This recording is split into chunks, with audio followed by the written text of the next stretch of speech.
Thank you.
Science Museum.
music.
Beats Music.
Christmas music.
50s music.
This is Matt Latos, and you're listening to the Hometown Real Estate Broadcast Network. Hello, and welcome inside Regency Furniture Stadium. Andrew Banstra here to take you through a series opener between some Atlantic League North Division rivals. It's your Southern Maryland Blue Crabs taking host to the Long Island Ducks here on a Friday evening that turned out to be not so bad in terms of weather. Thank you, everybody, for joining in here on a Friday evening and spending the night with us here on the Hometown Real Estate Broadcast Network. First pitch scheduled for 6:35. We're 7 minutes away from it. And we'll get right into things, folks, as the Blue Crabs are attempting to advance to a 7-game win streak.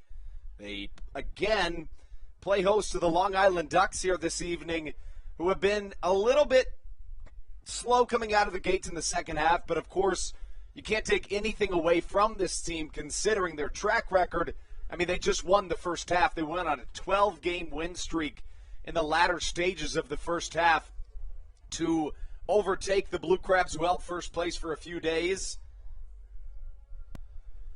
It was a neck-and-neck battle between these two teams, but again, the Long Island Ducks pulled out at the end. Southern Maryland against the Ducks this year, 7-9, 3-3 here at home, and 2-3 in the second half of this 2021 Atlantic League season.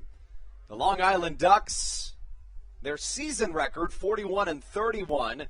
That's 3 games better than Southern Maryland's 38-34 season record.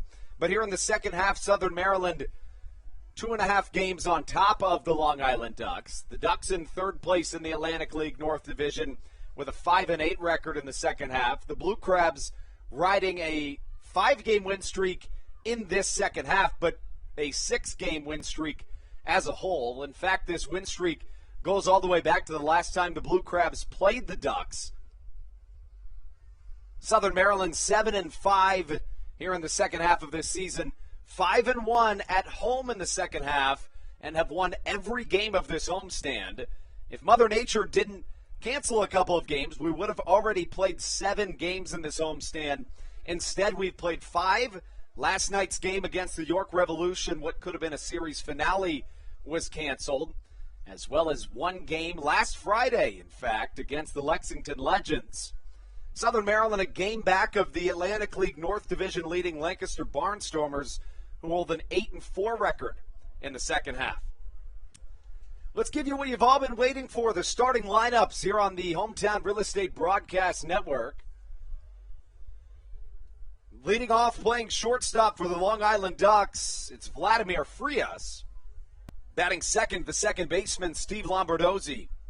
In left field, batting third, L.J. Mazzilli. In the cleanup spot, the right fielder, number 22, a newly signed Duck and MLB veteran, Chris Shaw. Batting fifth, the first baseman, number 21, Davidson Romero. Batting sixth, the center fielder, number 15, Ramon Flores. In the seventh spot, the catcher, Sal Giardina. The designated hitter bats eighth, it's number 27, Ty Kelly. And batting ninth, the third baseman, Jesse Berardi. On the mound for the Long Island Ducks this evening, the right-hander Joe Iorio, who has been very good for this Long Island Ducks team. Iorio on the year 7-2 with a 4.74 ERA. His last game pitched was against the Blue Crabs. He took the loss at the hands of Blake Bivens. On the mound for the Blue Crabs this evening, the right-hander Colton Mahoney. Mahoney 5-3 on the year with a 6.37 ERA. As Southern Maryland tries to extend to a 7-game win streak, they send out a lineup that reads as follows. Leading off the left fielder, Matt Hibbert. Batting second, the second baseman, Ruby Silva. Batting third, the center fielder, Zach Collier. In the cleanup spot, the right fielder, David Harris. Batting fifth, the first baseman, Alex Crosby. In the sixth spot, the third baseman, Josh McAdams. Behind the dish, doing the catching duties for Southern Maryland's Joe DeLuca. Batting eighth, the designated hitter, Cesar Trejo. And batting ninth, the shortstop, Michael Baca. Here on the Hometown Real Estate Broadcast Network, Kent Blackstone gets the night off at second base, and Ruby Silva takes his spot. Of course, Silva, a phenomenal defensive second baseman who generally plays outfield. You see your Blue Crabs taking the field here on a Friday night. It's a beauty here at Regency Furniture Stadium. We're going to step aside for just a moment. We'll be right back on the Hometown Real Estate Broadcast Network.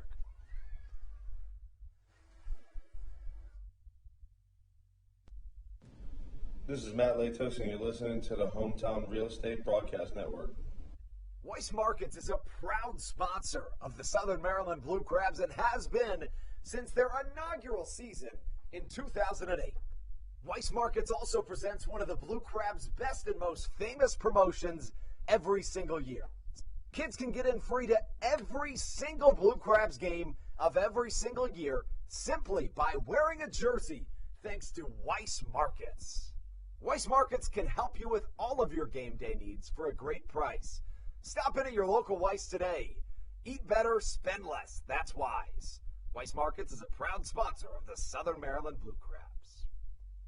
When you need a win on the road, don't get left stranded. Make AAA part of your roster, and you'll always have someone on deck ready to get you home.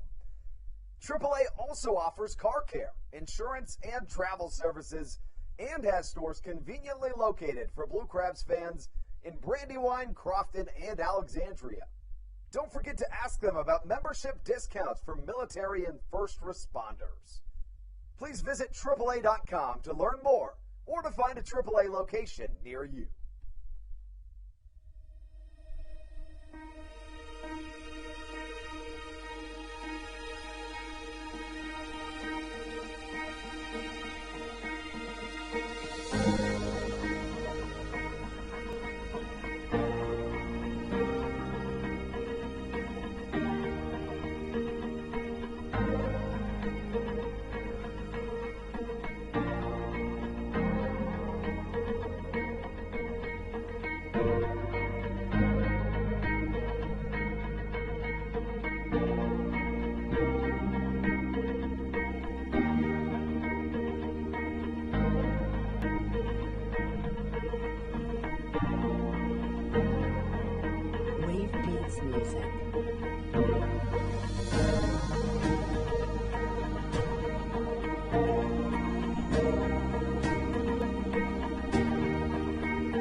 Matt Latos, and you're listening to the Hometown Real Estate Broadcast Network.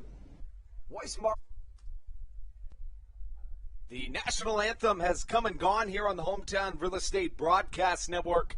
You know what time it is. It is Blue Crabs baseball time right here on your home for Blue Crabs baseball, the Hometown Real Estate Broadcast Network. Andrew Banstra, soon to be joined by a former partner in the booth that we are thrilled to have rejoin us in the booth, Austin Rooney, the Blue Crabs 2019 broadcast intern, coming our way here in a few minutes. But first, let's talk about tonight's matchup. As for Long Island, who's 5-8 in the second half, they already have their playoff spot locked up. They won the Atlantic League North Division in the first half of the season, giving them an automatic bid to the playoffs. So for the Blue Crabs, on the other hand, that means the only way to make it to the playoffs is by winning the Atlantic League North Division in the second half, or finding a wild card spot that would be spurred upon by either winner of the first half in either division. Southern Maryland right in the mix right now, 7-5, good for second place in the Atlantic League North Division. That being said, the Blue Crabs at one time were holding a record of 2-5 here in the second half. Now 7-5, having won 6 in a row, including a first-half victory Southern Maryland obtained at the start of this homestand. The right-hander Colton Mahoney on the mound for the Blue Crabs. He has been especially good for Southern Maryland here this season of late. The right-hander 5-3 on the year. 4 of those 5 wins came in a row earlier this season. Mahoney, in his very most recent start back on August the 14th, it was a game that was rained out, so he only pitched 3 innings. He found himself allowing 2 hits, 1 run. It was a solo shot against the Lexington Legends. The start before that was against the Lancaster Barnstormers. He went 6 innings, 5 earned runs, but right before that, Mahoney had one of his best starts of the season, going 8 innings, 4 hits, no runs to this Long Island Ducks team. That was the last time that Mahoney faced the Ducks here at home, and now he faces off against Vladimir Frias, the shortstop, coming to the plate, trying to get things started early. Strike 1 called. Colton Mahoney underway here on a Friday night in Waldorf, Maryland. First pitch at 6:40 as Colton Mahoney retakes the mound. Fastball inside, swung on and missed by Frias, and a good start to Mahoney's evening.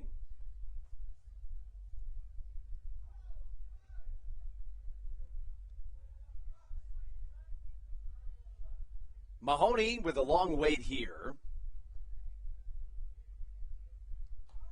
A curveball inside, working against Vladimir Frias. 3 pitches, 3 strikes, and a first K of the night from Colton Mahoney.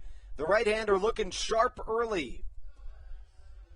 For Mahoney, it's generally the first and second innings that he struggles in, if he struggles. He's, for lack of a better term, an off and on pitcher. When he's on, he is on. When he's not, he can see some troubles. You look at his last 5 starts, for instance. Really, his last 6 starts. The right-handed Colton Mahoney has allowed 6 or more runs 3 times, but has allowed 1 or less run 4 times. So he's either got it or he doesn't, and he certainly looks like he has it this evening. He faces a former Blue Crab, Steve Lombardozzi, also a former Washington National at the MLB level is Lombardozzi. Right on left matchup, Mahoney working out of the stretch. A curveball misses down low in the count, 2-1. Again, the numbers for Mahoney on the year, 5-3 with a 6.37 ERA. The 2-1 misses just outside the count, 3 balls and a strike. Lombardozzi here in this 2021 season has been just about as good as you'd think he would be, which is very good. The left-handed hitting Steve Lombardozzi draws a 5-pitch walk here, and the first duck is aboard of this ball game.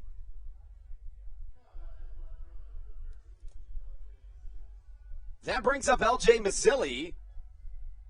Mazzilli has not played very much against Southern Maryland this year, although has been an exceptional bat when available for the Ducks this season.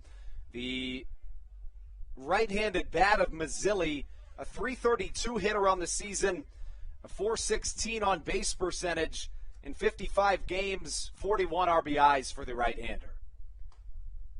A two-seamer in there for a called strike for Mahoney.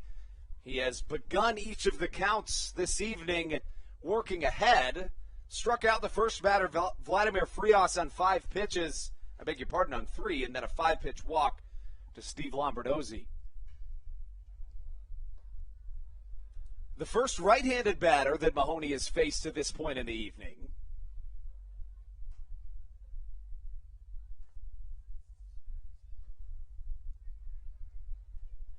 Mahoney facing Mazzilli, an MLB veteran. 27 walks drawn on the season for LJ Mazzilli. A slider on the outside corner in there, a called strike. And working ahead in this count, I beg your pardon, drawing it back even as Mahoney at 2-2.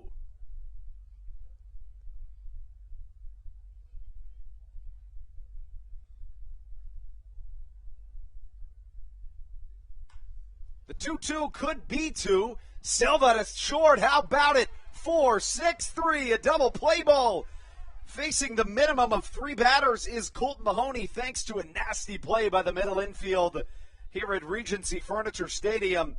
Working around an early jam is Colton Mahoney, and we send it into the bottom half of the first with Matt Hibbert, Ruby Silva, and Zach Collier due up on the Hometown Real Estate Broadcast Network.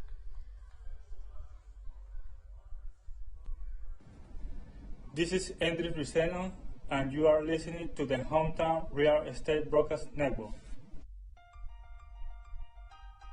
So, what do you like about your home? Practice like hockey. I practice stick handling and sometimes shooting. Mommy. Go outside sometimes. I like playing in lacrosse. Play the switch. I like the scribble. Daddy. I like to build Legos at home. I have the biggest closet. Riding my dirt bike. We help you home. At Hometown Real Estate, we want to help you and your family home. Whatever that takes and whatever that means to you. Give us a call at 888-225-2736 or online at helpyouhomebluecrabs.com. All Pawn is Southern Maryland's premier pawn shop and is the official pawn shop of the Southern Maryland Blue Crabs. Stop by and say hello today. They've been a part of the Southern Maryland community for 18 years. If you need some cash to hold you over, or if you're just doing some spring cleaning and want to clear some stuff out, please bring it by All Pawn and let them make you an offer. If you have broken jewelry or something you just don't want anymore, please bring it by, and they'll pay you more than anyone in the Tri-County area. They're located on 301 in White Plains, just south of DeMar Road. Go Blue Crabs! This is Brandon Barker, and you're listening to the Hometown Real Estate Broadcast Network. Brandon Barker welcoming us in. Barker's contract purchased by the Kansas City Royals at the AAA level earlier this year. We welcome you into the bottom half of the first inning here in Southern Maryland. The right-handed Joe Iorio on the mound for the Long Island Ducks. His first pitch misses inside to Matt Hibbert.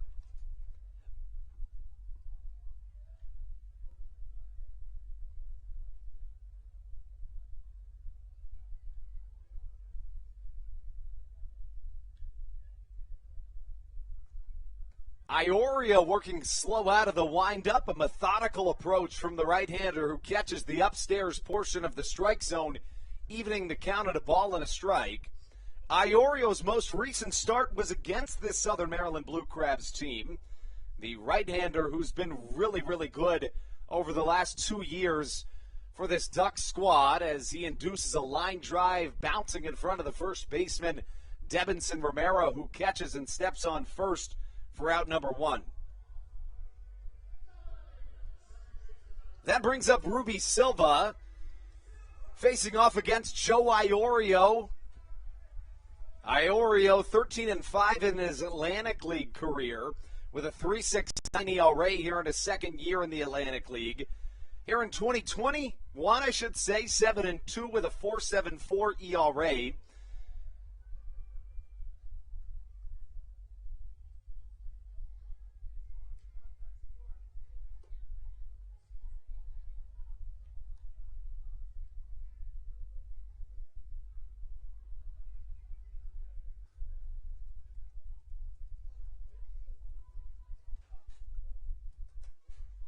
Right on left matchup as Ruby Silva takes high and away. The count 2 balls and no strikes early to the left-handed hitting Silva, who has been, of course, fantastic this season for Southern Maryland. The power bat has a blue crab hitting .388 with 6 homers and 27 RBIs. The OPS over 1,000. As he induces a 3-0 count from Joe Iorio.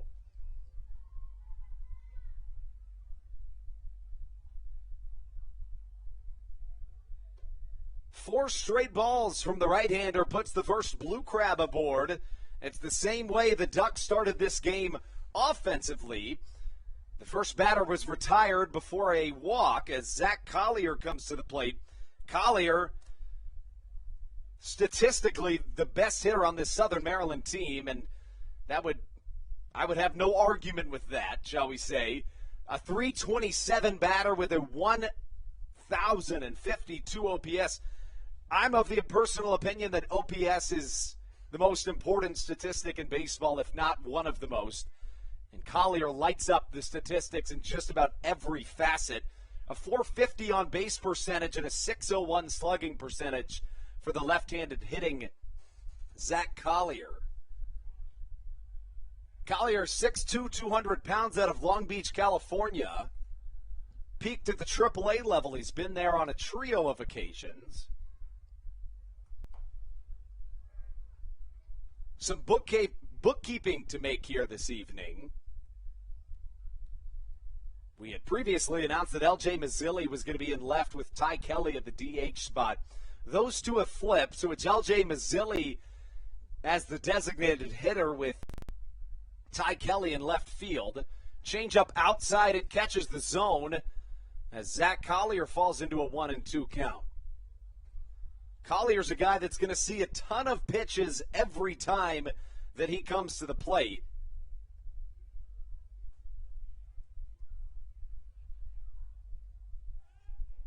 Collier in 12 games against the Ducks this year, hitting 11 for 40 with 6 RBIs and 7 walks drawn.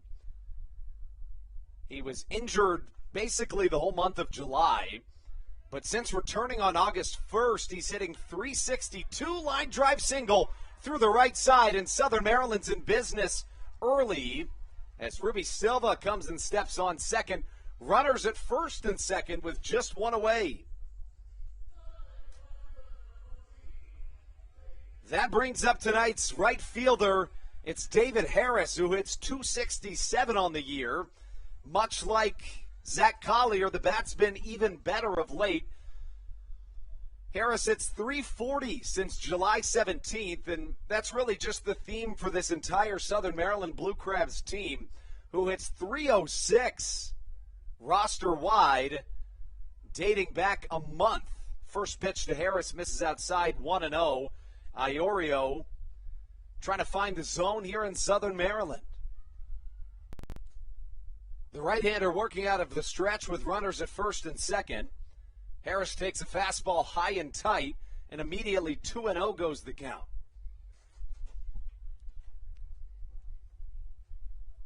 Harris with runners at first and second base. One away. Fastball jams him up a little bit, flared into right center field. Likely keeps runners at first and second, and does. As David Harris flies out to the center fielder, Ramon Flores, to put 2 away with 2 on here in Southern Maryland.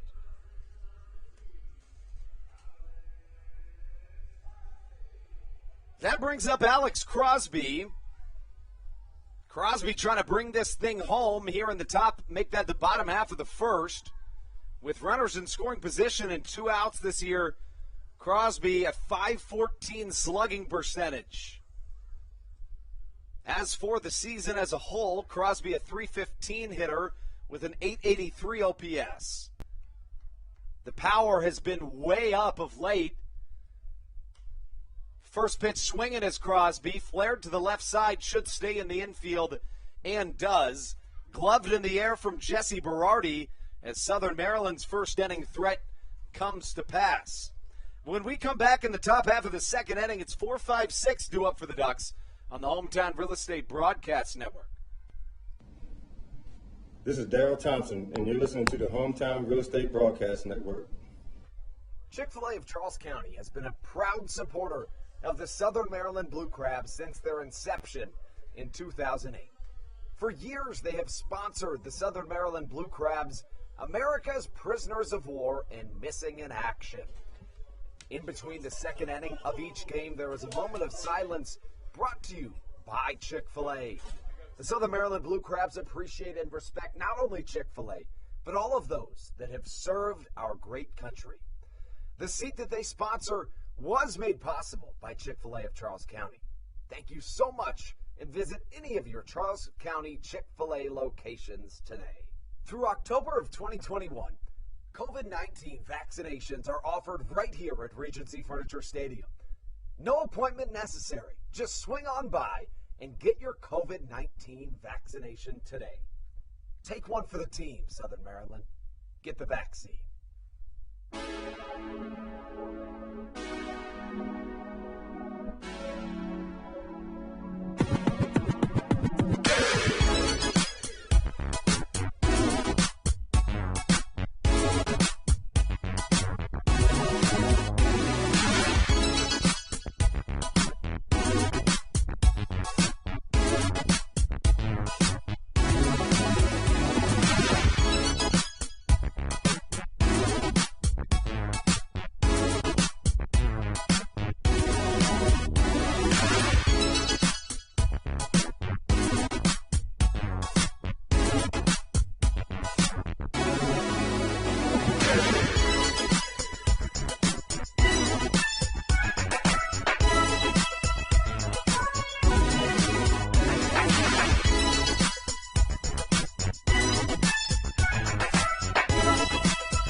This is David Harris, and you're listening to the Hometown Real Estate Broadcast Network. So both sides have put some sort of offensive threat to the table in their first half of offense, but no scoring to this point, and only one hit in the game. It came from Zach Collier, and who else would it come from? As the cleanup man, the right fielder, Chris Shaw, steps up to the plate. Shaw has just joined this Long Island team of late, and we are thrilled to welcome on a familiar voice here on the Hometown Real Estate Broadcast Network. It's Austin Rooney, my 2019 broadcast partner, and my friend Austin joining us here. It's great to have you back. Well, Andrew, I can't tell you how excited I am to be here for the rest of this homestand. It's going to be a blast. I know the Blue Crabs are riding a winning streak right now, and hopefully they can keep the good work. That's exactly right. And, you know, that's a good segue to talk about what has happened in this Southern Maryland season to this point if you're just joining us. Happy to have you along. It's a Southern Maryland team that struggled out of the gates this year, going 4-11 before flipping that into an incredible 12-2 streak in which they and the Long Island Ducks were battling for a first-half championship. The Ducks, however, went on a 12-game win streak, one shy of a franchise record, to secure the first-half title here in the Atlantic League North Division. Southern Maryland, however, very good of late. They were winners of 6 in a row. Only 5 of those count towards this second half of the season, however. Southern Maryland 7-5 in the second half, 38-34 on the year. Hot shot down the right side. Alex Crosby fields while diving, and Colton Mahoney covers for out number 1. This is a Blue Crabs team that has really shored things up defensively. Best fielding percentage in the Atlantic League over the last 30 days. Yeah, again, this is a team that's well known for their defense. Now at second base, of course, we see Ruby Silva. Back in 2019 when I was here, played a lot of right field, and he showed off a cannon of an arm. You know, it's pretty remarkable, the stuff, the versatility that Silva brings to the table. And it's something that most people just don't even know.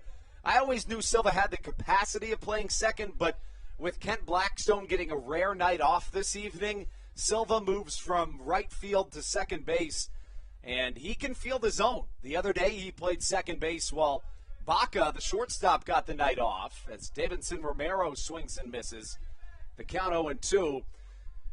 As you know, Austin, a runner starts at second in extra innings. That's what happened against the Lexington Legends. And with a runner on second, there was what surely looked like a single through the right side of the infield. But Ruby Silva, full extension, lays out and throws out the runner at first. So he certainly has it in the infield as well.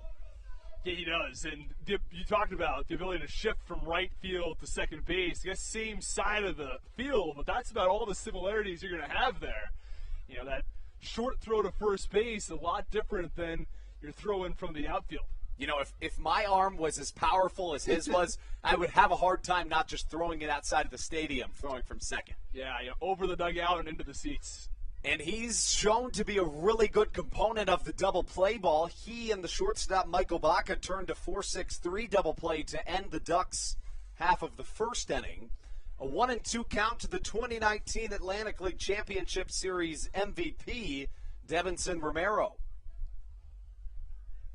Of course, the year you and I were together on air was not Southern Maryland's year. A ball bounces off the glove of Colton Mahoney.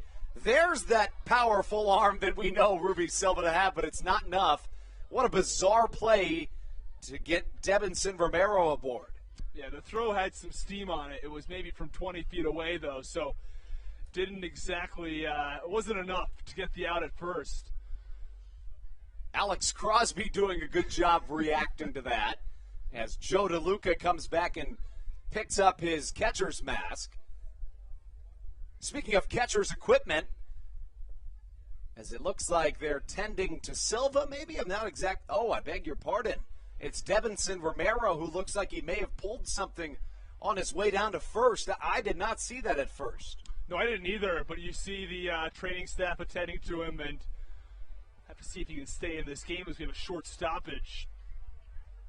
The athletic trainer, Deanna Reynolds, for this Long Island Ducks team. And Colton Mahoney on the mound. We talked about him a little bit before the game, but let's dive into the numbers a little bit more. He's a guy that was nothing short of tremendous at the AAA level in 2019. Had a sub-3.4 ERA in the season's totality. He really struggled out of the gates here in Southern Maryland this year, however, Austin, which generally would be somewhat of a surprise, I think is fair to say, after how dominant he was at the AAA level. But he's a guy, again, that found a good share of struggles to start this year. The ERA was as high as 19 at a point. In his first 3 appearances, he allowed 9 earned runs in 4 1/3 innings. That included a start in which he allowed 8 earned runs, walking 5, allowing 8 hits in 2 2/3 innings. But that all changed, Austin, on July 11th when he all of a sudden changed the tides completely. An 8-inning, 1-run game in which he allowed 3 hits. He has a couple of those this year, most recently against this Duck squad back on August 3rd. 8 innings, 4 hits, no runs. Yeah, and sometimes it's just a matter of getting enough opportunities and getting yourself into that groove. You talked about his good numbers at AAA, and sometimes you're changing from league to league, and it's just a different style of play from time to time. We saw it a lot in the Mexican League in past years, pitchers with higher ERAs. Line drive single to the right side, bouncing in front of David Harris. It's back-to-back singles for the Ducks, but, even further than that, you talk about maybe he was just knocking off some rust after not playing in 2020 as well. So it could be a ton of things. He was a late signing for the Blue Crabs 2 days before the home opener. He wasn't here for spring training. but he's become one of the better arms in the Atlantic League. Part of this stretch that Southern Maryland has put together is because of situations just like that. Blake Bivens allowed 28 earned runs over his first 16 innings this year, but check this out. In his last 28 innings, he's allowed 3 earned runs. He has the best ERA in the Atlantic League over the last 30 days. Right, in the second half, 16 innings of work, just 3 earned runs and 9 hits. Just so dominant here in the second half. It's unbelievable, really. I mean, this is a guy that was allowing 7 or 8 earned runs per start after moving into the starting role. He looked like he may have been pulled in the third, but instead Stan Clyburn let him just push through what was a painful start. Next thing you know, he tosses 4 shutout innings after allowing 7 earned in the third, and ever since, he's allowed 3 runs. So he's a guy that's really put together a good stretch of baseball. The count 3-0 to the left-handed hitting catcher Sal Giardina. 3-0 outside, and it's ball 4. Austin, I think you'd be interested in this stat. Go ahead, I want to hear it. There's a guy named Robert Pimpsner that he covered the Staten Island Yankees for a long time, who, if you heard, are now joining the Atlantic League. That's right, in the expanded league. Go ahead. So, ever since the mound moved back to 61 feet 6 inches, the runs, the batting average, and the home runs are all down. So the pitchers have gained an advantage from the mound moving back. Not to mention strikeouts are also up, as it looks like Devinson Romero is not going to be able to stay in this ballgame. But I'm going to be honest, I was surprised about those statistics. I saw the argument that it could help pitchers, but I just thought it would help hitters more. I would have thought so as well, because you just think about the reaction time. It's not the 1 foot differential. It's not just the 1/60th differential that you're adding to the batters. The reaction time is so short between when you decide to swing and not swing. That extra foot, it provides a significant percentage of a difference of the amount of time the batter has to react to the pitch. So I think so as well. But I think the thing that changes is the trajectory of the ball is a little different. You know, when a pitch might be breaking might be slightly different. And everybody's sort of working with this together. I think the pitchers just so happen to have been the ones who have gained the advantage early on. You know, and it's honestly, again, it's a big surprise, at least for me, I must say. But that's what we've seen. And it's a small plot of data, you know, relative to the first half comparisons. As Ty Kelly steps up to the plate, he draws a 2-1 count from the right-handed Colton Mahoney. And, you know, of course, when the MLB implemented this rule, they said we want to see more offense. I mean, that is in their words. So they also expected there to be more offense. You got to wonder, given all of these rules trying to create more offense, maybe they move the mound back to 60 feet 6 inches next year. We'll have to see, but I think a lot of interesting moves are being made with the MLB in regard to offense. Curveball misses inside. DeLuca doing a good job staying in front of it. So I think there's a move back towards small ball. For a long time, it was all about the home run. More home runs, more fans, more action. But I think that's actually starting to change. And a lot of fans are more interested in a little bit back toward that old school style. You know, piecing together a few base hits and, you know, finding a way to bunt and move a runner up. I think all of those things are parts of baseball that are missed. Strike number 3 called to Ty Kelly. It's come to my attention that our scoreboard isn't working on the broadcast this evening. We apologize for those technical difficulties, and we're in the process of getting those worked out as we speak. That's a big time out by the right-handed Colton Mahoney. Picks up his second out here with the bases loaded, and we've talked about it a lot this season. Mahoney is a guy that really struggles in the first and second innings if he's going to struggle, and then all of a sudden just finds it out as he works into the night.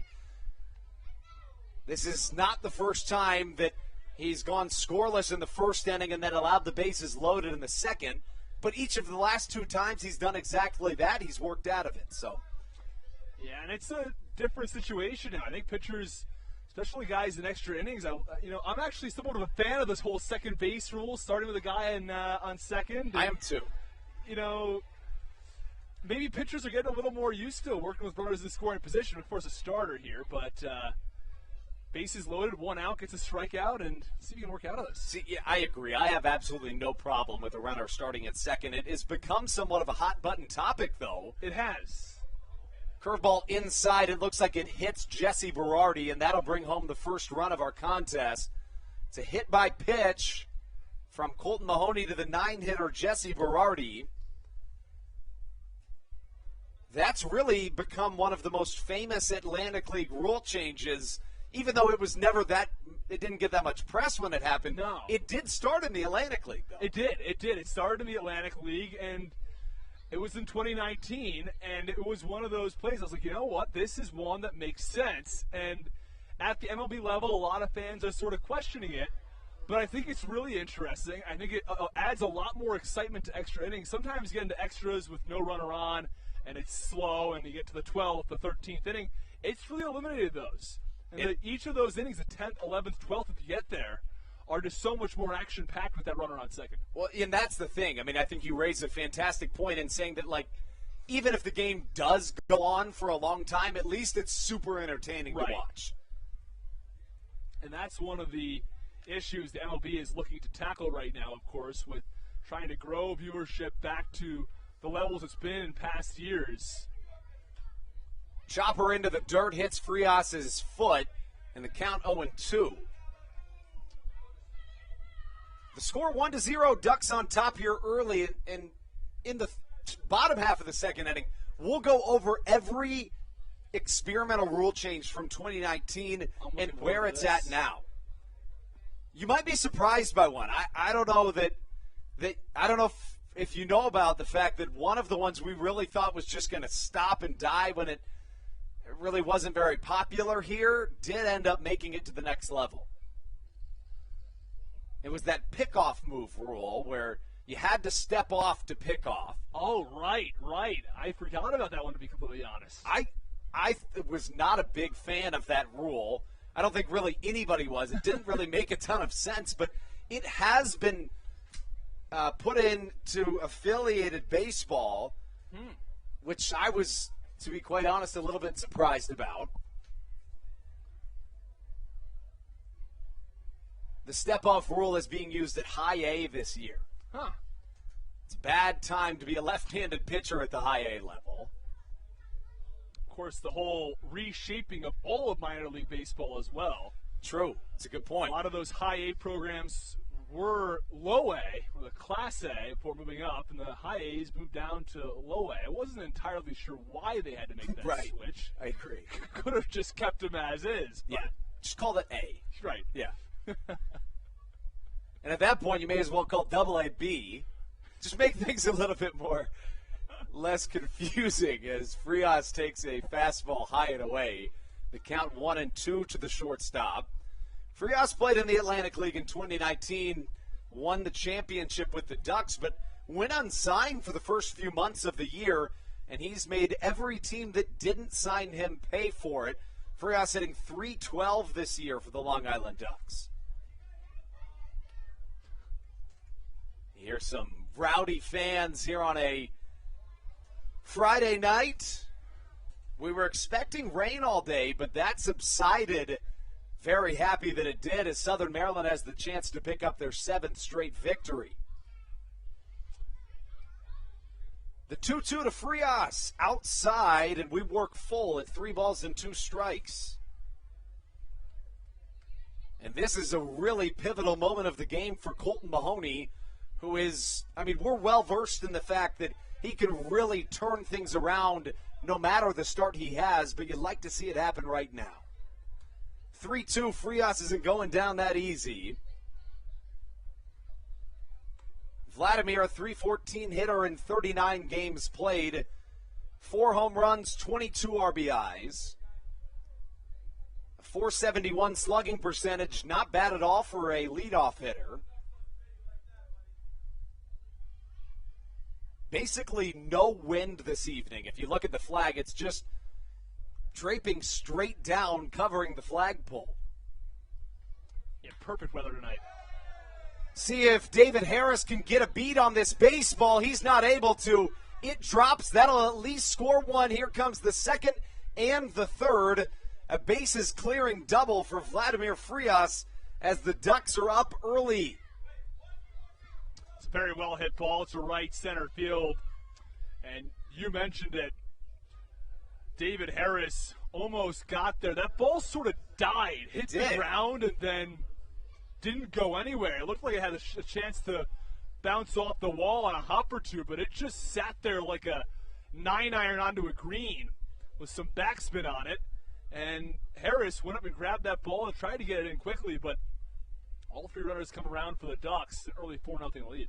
You got to wonder if it's still just a little bit wet in the outfield, too, because originally it looked like Harris was going to get there, but he kind of slowed up at the end and looked a little unsure on his feet.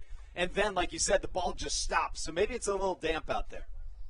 It might be. It's tough to tell. Again, it rained very heavily this morning here in Southern Maryland. But it's been nice and dry for the last 6 hours or so. Right here in historic Waldorf, Colton Mahoney on the mound as the Ducks on top of the Blue Crabs 4-0. The Ducks are on a 3-game losing streak after being swept by the Lancaster Barnstormers. The Blue Crabs are fresh off back-to-back series wins. Can't call them both sweeps because Game 3 against York still needs to be played. Will be played in September. Off-speed outside to Steve Lombardozzi. You could argue, Austin, that this Long Island Ducks team may have had, in terms of resumes, one of the best infields in Atlantic League history, I should say middle infields, as Lombardozzi rips one foul, and second was Steve Lombardozzi. Actually, I think Lombardozzi went to short, and Ian Kinsler was at second. Yeah, Ian Kinsler, of course, the biggest name there. Lombardozzi, a big name as well. But, of course, his time with the Rangers and countless MLB clubs for going to the Olympics. I mean, you could make the argument easily, in my opinion, that Kinsler and the Lexington Legends infielder Brandon Phillips are the best two second basemen of our generation. You could throw Robinson Cano in that. Dustin Pedroia. Dustin Pedroia certainly, I think, would be right there with them. Cano a little bit younger than that group, but not by a lot. I don't know. Is that really right? Because I feel like he's coming up on 40, isn't he? 35, he is. Yeah, 40? That's actually a good point. They may all be the same age. Yeah, I think so. I mean, how would you rank those four? Ooh, so I don't know. Let's just recap. So Phillips, Kinsler, Cano, and Pedroia. Now, they're also different. They are. I grew up a Red Sox fan, so I can't call myself unbiased. And I do have to say, Robinson Cano and the whole steroid situation. Yeah, that's true. You do have to. I think he takes a back seat, despite his massive contract he signed back with Seattle. Was close to 10 years ago at this point. You know, you could make the argument that the other three not still being at the major league level helps their resumes, because Cano's still playing, but he's a shell of what he once was. But I would probably have him at the bottom of that list. I think for that reason only. Otherwise, he may very well be at the top of that list. I agree. And then I'd probably put Pedroia 1, Kinsler 2, Phillips 3, Cano 4. Right. And I don't think I would have them in a very close, if not the same order. I don't think that you can go wrong with those guys. Right. Phillips did it. I mean, unlike anybody before him at the defensive end in terms of the artistry that he brought to the Keystone. Curveball outside, the count 1-2. We're not missing anybody, are we? I'm trying to think. Is there any second baseman who might belong in that category? Chase Utley, maybe? It's a good one. I didn't think of him. That's a good one. He didn't play in the Atlantic League, though. Right. Maybe he should. Call him up. 1-2, chopped foul, to the third base side, and it gets under the legs of Josh McAdams at third. It's a 5-0 Ducks lead, and for a Blue Crabs team that has done so good of late in not shooting themselves in the foot, really making all of the right moves, that's the exact opposite of what we've seen here in the second inning. It's interesting, especially with that last play right there and the ball hit out to the outfield, the right center. Both of those balls dying right on the grass. You'd have to wonder if it's just the moisture on the dirt or whatever it is, but that must have taken a bad hop because that ball bounced a solid foot plus under the glove of McAdams. It wasn't close. And we know that McAdams is generally a pretty good glove over there at the hot corner. On the season for Josh McAdams, he's been really good at third. He made 3 errors in a game once. That was here at home. But outside of that, he's been fantastic. 0-1 the count to the 10th batter of this inning for the Long Island Ducks, Chris Shaw, who fouls the ball to the pull side. He's in an 0-2 hole. Been a lot of 2-strike counts on these Ducks hitters. They've worked the count deep, and they've gotten solid contact. This is just the second time that the Blue Crabs have trailed in this homestand. Southern Maryland in their 6th game of a homestand. The one game that they trailed and came back to win was against the Lexington Legends. They allowed 3 runs in the top half of the third and then got them right back in the bottom half before winning it in extras. That gives us something to bring up in the fact that the Blue Crabs announced yesterday that they had released Jake Lucci. Lucci, referring to that game in which the Blue Crabs won in extras, hit a walk-off single in that contest. Lucci hit 195 on the year for the Blue Crabs. Mahoney's 2-2, not quite going to catch the zone as the count runs full. We talk about these self-made mistakes for Southern Maryland. It was a weird play that started this inning offensively for the Ducks. It was that line drive off the glove of Mahoney. Then came another single before a walk, a strikeout, and a hit by pitch that brought in the first run. Still, the bases loaded, a bases clearing double from Vladimir Frias, and then a walk to Steve Lombardozzi as this count remains full. You wonder if it might be a bullpen night for Southern Maryland, and I say that just because Mahoney's already thrown 61 pitches in this ball game. No one warming up yet, though. Curveball inside and it misses. Another example of the Ducks working a deep count. Lombardozzi down to the count with 2 strikes, a 1-2 count. He works it full and then draws the walk. And that spurs Daryl Thompson out of his dugout, and he's going to have some words with Colton Mahoney. I think if it was me, I would say to him here, look, man, like, this has been your season to this point. You've had struggles, but to this point, you've always come back from them. That's exactly what you need to tell him. But you do see Jake Marshall running down to the Blue Crabs bullpen with his gear. Looks like there is an arm up and warming for the Blue Crabs. Yeah, just as I said, no action in the bullpen. There's one that comes alive here. And I think you make a good point. At this point in the game, it is a pretty pivotal moment. It's a 5-0 lead for the Ducks, but this is not insurmountable by any means for the Blue Crabs. But what you don't want is for this to further unravel, become an 8-9 plus run lead. So this is where it's stop the bleeding here, and the Blue Crabs have plenty of time here for the rest of this ball game to try to come back. Yeah, there's no question about it. The Blue Crabs, the offense is there if they're given the opportunity, as Mahoney issues a slider that misses inside to the 10th batter of this inning. It's Nick Batari. Batari was subbed in as a pinch runner for Devinson Romero earlier in this inning after Romero came out due to injury.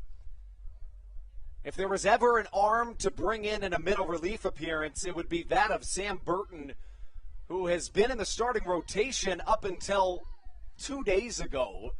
He was bumped from the rotation, and now, I mean, that's a good middle relief guy. You know he can eat some innings. Right. Get to that in one moment there. It's balls behind 3-0, but you can get to the 6th, 7th inning. It saves the bullpen for the rest of this homestand. And that's the thing, a ton of really important games, and not at all saying that you throw in the towel right here if you're Southern Maryland, but certainly not in the driver's seat are the Blue Crabs as Mahoney walks in another run. make it 6-0 Ducks here in the top of the second. You only get one mound visit before having to pull your pitcher, so Mahoney out there on an island until he either gets out of this inning or he is pulled from the inning. He now faces off against Ramon Flores, who had the first true single of this inning. Interestingly, the Ducks only with 3 hits to this point. It's given them 6 runs here in this inning as Mahoney misses downstairs. Yeah, he's just had a tough time finding the strike zone. That last at bat, the most clear, even on the 3-0 pitch, just wasn't close, low in the dirt. And we've mentioned it, that Mahoney's been a little bit off and on this season. You look back at his last 6 starts, he's allowed 8 or more in 2 of those starts, 5 in another, but then in the remaining 3 starts, he's allowed 1 or less runs. So he's generally either really, really on or not so much. As the count 2-1. Flores, an MLB veteran, on this Ducks lineup that sees an absolute plethora of MLB veterans. 2-1 lined into left center field, and that's going to be more Long Island runs. Zach Collier fields it on the warning track, and it looks like the Ducks will hold the runner at third. That makes it 8-0 Ducks, and for a Southern Maryland team that's won 7 in a row and only trailed once, that's a tough pill to swallow for the Blue Crabs as Stan Clyburn comes and talks with the home plate umpire. Not exactly sure what he's discussing unless he'd be just bringing in Burton. Yeah, it looks like it. Burton's been warming up there rather aggressively for the last couple of minutes. He's gotten what seems to be 15 to 20 warm-up tosses in at full velocity. I'd have to imagine this will do it. I also have to assume that this is a double switch from Stan Clyburn. This gives us a good moment to talk about another Atlantic League rule change in this 2021 season, as Mahoney's night is in fact over, and it looks like somebody else will sub out. I mentioned most likely a double switch, and that's exactly what's happening. My guess is Trejo goes into left for Hibbert, and that is exactly what happens. So let's talk about this rule, and this is a really interesting one, Austin, that I've become somewhat of a fan of. It's called the double hook designated hitter rule, and it basically says you get a designated hitter until your starting pitcher comes out, and then the reliever takes place of that designated hitter role.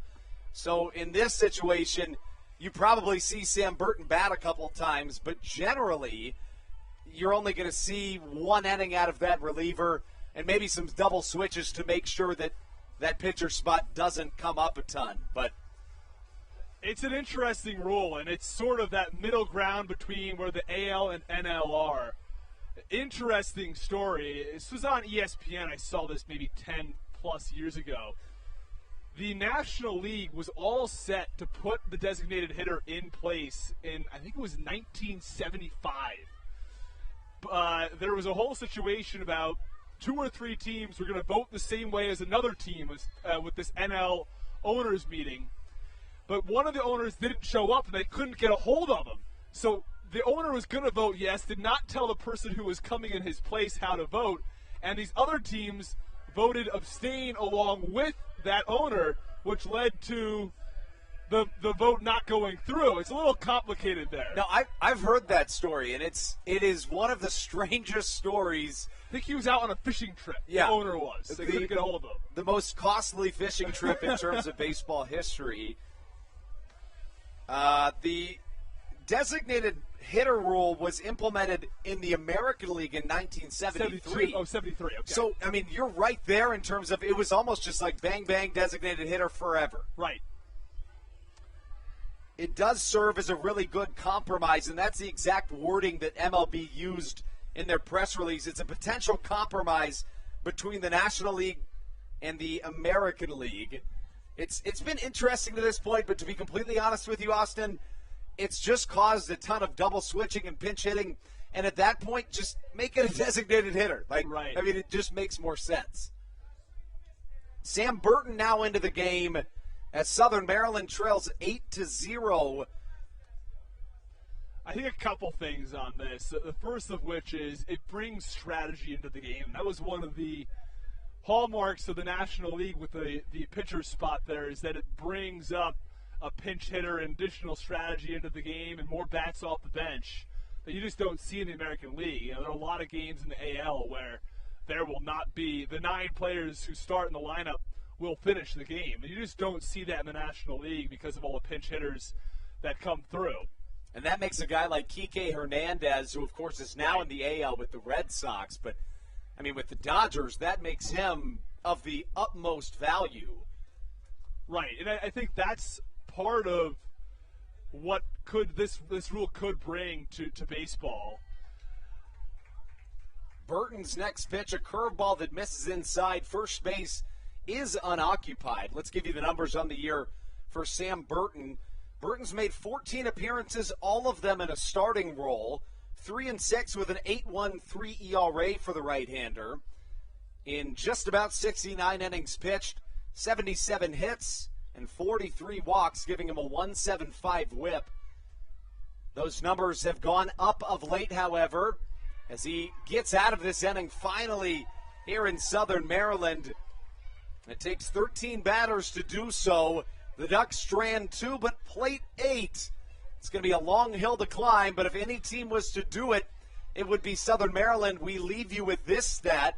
The Blue Crabs have 70 hits in their last 7 games, Austin. So it's an offense that's on fire. If anybody was going to do it, it'd be them. Well, let's see. Stay tuned. We'll be right back on the Hometown Real Estate Broadcast Network.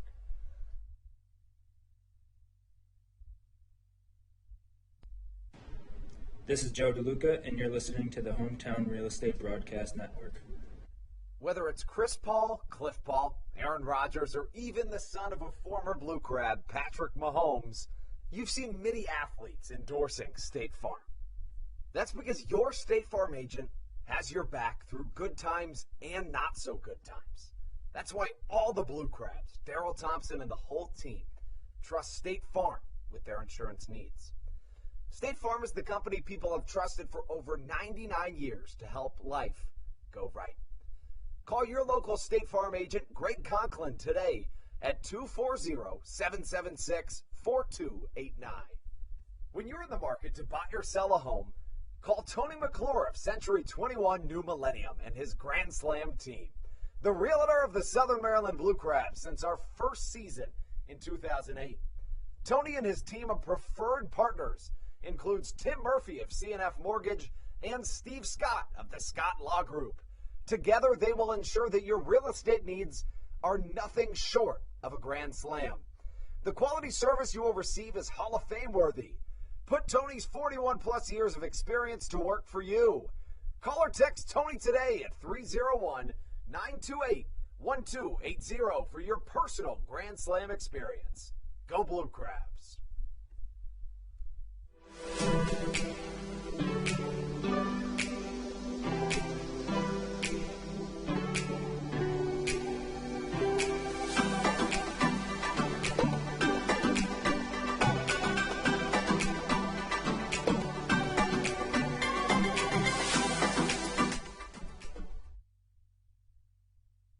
This is Andres Riceno, and you are listening to the Hometown Real Estate Broadcast Network. We welcome you back inside Southern Maryland with a very different scene than we've witnessed here in this homestand. The Blue Crabs 5-0 in the homestand, winners of 6 straight, but trail 8-0 as we take you into the bottom half of the second inning. It's Joe Iorio after a long break back out onto the mound, and Josh McAdams up to the plate. We know, Austin, what Josh McAdams brings to you offensively. He's a guy that's really turned a corner when it comes to a power surge in his bat. He's top 5 in the Atlantic League in home runs with 14, and he became the first Blue Crab to 50 RBIs the other day. Yeah, real power bat. He flares one to the right side. Maybe it drops, but let's see what Travis Shaw has to say about it. McAdams rounding first, looking for 2, in there with the slide, and that's what the doctor ordered for Southern Maryland. I mean, you couldn't have drawn it up any better than that. It's a long road back, but that's the way you want to start at the bottom of the second and respond to that 8-run inning. And, you talked a lot about what Josh McAdams brings to this ball club. We saw it back in 2019, a guy who really developed as a player. And he was really strong throughout the months of July into August in 2019, and then off to a great start here in 2021. That brings up the switch-hitting catcher, Joe DeLuca, who's been really, really good for Southern Maryland. Prior to this season, as DeLuca fouls one to begin, prior to this season, at the professional level, outside of a 20-game stint in the Frontier League, the best batting average for Joe DeLuca sat right around 210. But this year, in his highest level of play, his 5th year as a pro, he's hitting 276 with an 810 OPS, which you'll take every day of the week from a catcher. Oh, you will. I mean, of course, catchers typically have lower batting averages and on-base percentages in other positions, play a larger role defensively, of course. But if you can get those sort of numbers out of your catcher, you'll take it all day long. And DeLuca's really turned a corner offensively. Through his first few months of the season, he hit 230, but ever since July the 4th, he's hitting 310 as he hits one well to the left side. Giving range is Ty Kelly in left field, who gloves it for out number 1, but a good piece of hitting from DeLuca. Yeah, he hit that ball nearly 300 feet right down the left field line. Had a little more distance to it. He could have gotten that ball off the wall. Either way, showing very good opposite field power. That brings up Cesar Trejo, who we saw begin this game as the designated hitter. Matt Hibbert was in left field, but Clyburn had to choose between the two because of the double hook rule. He chooses Trejo, and in my opinion, you can't go wrong in that situation. This is a Blue Crabs team, Austin, that has an embarrassment of riches when it comes to outfielders. In my opinion, 6 not just starting outfielders on this roster, 6 legitimate all-star outfielders for this Blue Crabs team. They have 4 outfielders that hit over 310 on the season and 2 more that hit 290 or better. Trejo, truly the best two-way player when it comes to power and speed. Trejo, the only Blue Crab with more than 11 stolen bases on the season. He also has 8 home runs. Not to mention, I mean, even though he doesn't hit a ton of home runs, the slugging percentage is up at .520 for Trejo, who hits a high chopper to the left side. Berardi watches him back at third. Trejo called out on a bang-bang play. And after a leadoff double, Southern Maryland sees back-to-back batters go down. Yeah, nice recovery by Joe Iorio, retiring DeLuca and Trejo. Had to see if Baca can do anything to change these circumstances. I think 1 run would do a lot at least to get the ball rolling and get this offense moving for the Blue Crabs. I completely agree. The one thing that we haven't talked about a ton is the fact that it's kind of a compounding assortment of unfortunate circumstances for Southern Maryland when you take into effect not only are you losing Matt Hibbert's bat for the rest of this game, you also have Sam Burton batting in this contest. Burton has not been up to the plate at all this season. So we'll see how the right-handed hitting pitcher does. But first, as you said, Michael Baca to the plate, and I couldn't agree more, Austin. I mean, just watching 1 run cross would completely change at least the outlook on the rest of this contest, you'd have to think, for Southern Maryland. Michael Baca signed by the Blue Crabs on June 4th, about a week into the season, hitting .280 on the year with a .391 on base percentage. Foul ball to the right side in the Kids Park, and that's one of the new improved areas of the stadium. Austin, there's amusement park rides now. Oh, wow. I didn't see this. Yeah. Now, not necessarily amusement park rides in the traditional sense, but it's basically like, for little kids, it's like the teacup thing, you know what I'm talking about? Can't think of it. You sit in the teacups and you spin and you go around in a circle. But I'll tell you, I got really dizzy doing it the other day. I mean, don't ask me. I was doing it for a promotional video for our TikTok Let's account. just be very clear here. Yes. I mean, I would have done it either way. No, but- I got to go on this during this homestand. It's one of those. Oh, you do. Must. You do.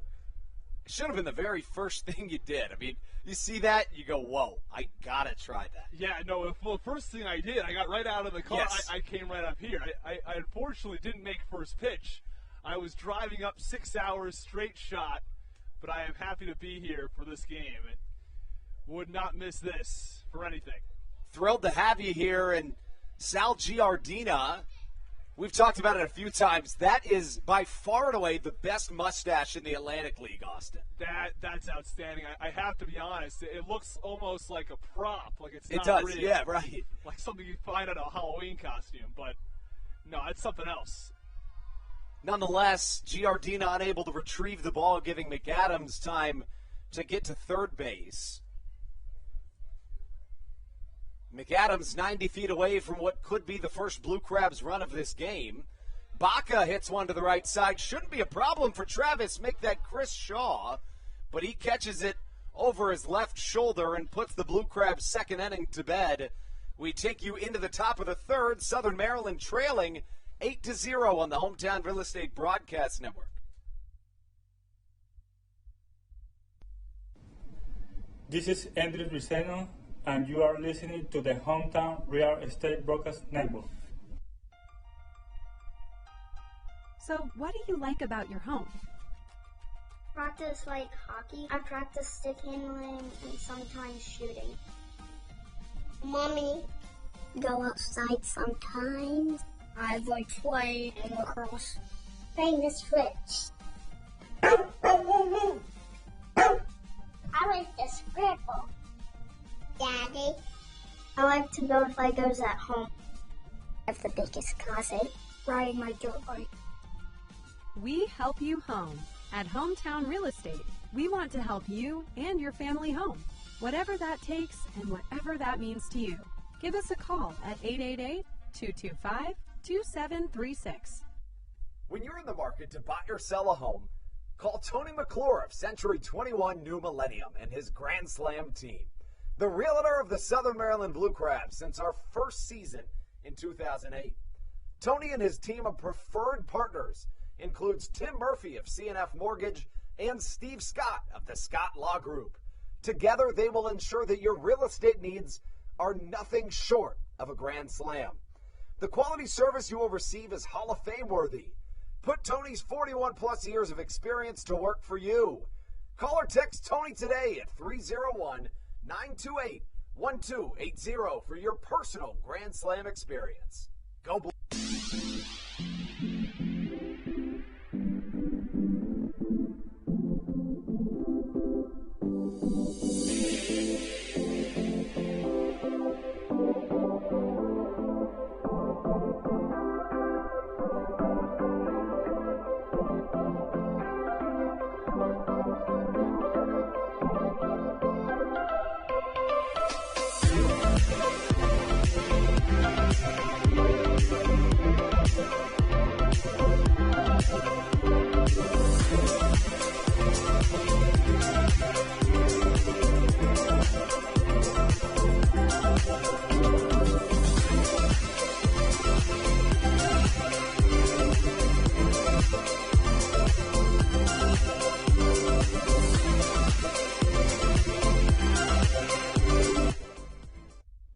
This is Matt Latos, and you're listening to the Hometown Real Estate Broadcast Network. We welcome you back inside the Hometown Real Estate Broadcast Network. Southern Maryland trying to rebound from a difficult second inning in which they gave up 8 runs. Early in the year for this Southern Maryland team, allowing those big innings was a really, really big problem. It happened in 8 of the first 11 losses for Southern Maryland. Remind you, the Blue Crabs started the season 4-11. And the offensive explosion from Long Island continues as Ty Kelly lines one down the right field line, getting past Alex Crosby at first. And just like that, the Ducks are back and running here in the top half of the third inning. Could just be one of those situations where it's not the night for Southern Maryland. But what I will tell you, Austin, is that if there's ever a team in the Atlantic League to come back from a deficit like this, it would be this 2021 Blue Crabs team. This team is young. This team is hungry, and they play with a really, really big chip on their shoulder. We've heard veterans on this team time and time again telling us that this is a Blue Crabs team that is almost so young and hungry sometimes that they don't know when to quit. So they end up coming back in games that they probably shouldn't. Burton finds himself hitting the batter, and Southern Maryland's defensive struggles continue. That flips the lineup back to the top, and here comes Vladimir Frias, who's 1 for 2. He had that bases clearing double his last time up. This is his third plate appearance in as many innings as the Ducks lead 8-0 here in the top half of the third inning. Fly ball straight away center field. Collier doesn't have to move a muscle. Now he comes in on it a little bit. Kelly remains at second, and a one-pitch first out for Sam Burton. We talked a little bit about Sam Burton's numbers when he first came into the game, but he quickly struck out a batter. We look back at Burton's season to this point, and it's been back and forth. Burton began the season, of course, in a starting role, 14 appearances, all of them starts, but has really struggled in the month of August. In 3 starts, he holds a 12.66 ERA, having allowed 16 hits and 15 earned runs in 10 2/3 innings. Line drive to the right side. This could be runs. David Harris comes up on the ball, hits his cutoff man, Alex Crosby. Thinks about tagging the runner at first, but yet again the base is loaded for the Ducks. Yeah, it's another strong piece of hitting in the left to right field, and the Ducks bats just seem to keep on hitting. And that brings up a bases loaded situation in which Southern Maryland could desperately use a double play ball. Up to the plate comes L.J. Mazzilli. Mazzilli hit into a double play ball his first time up.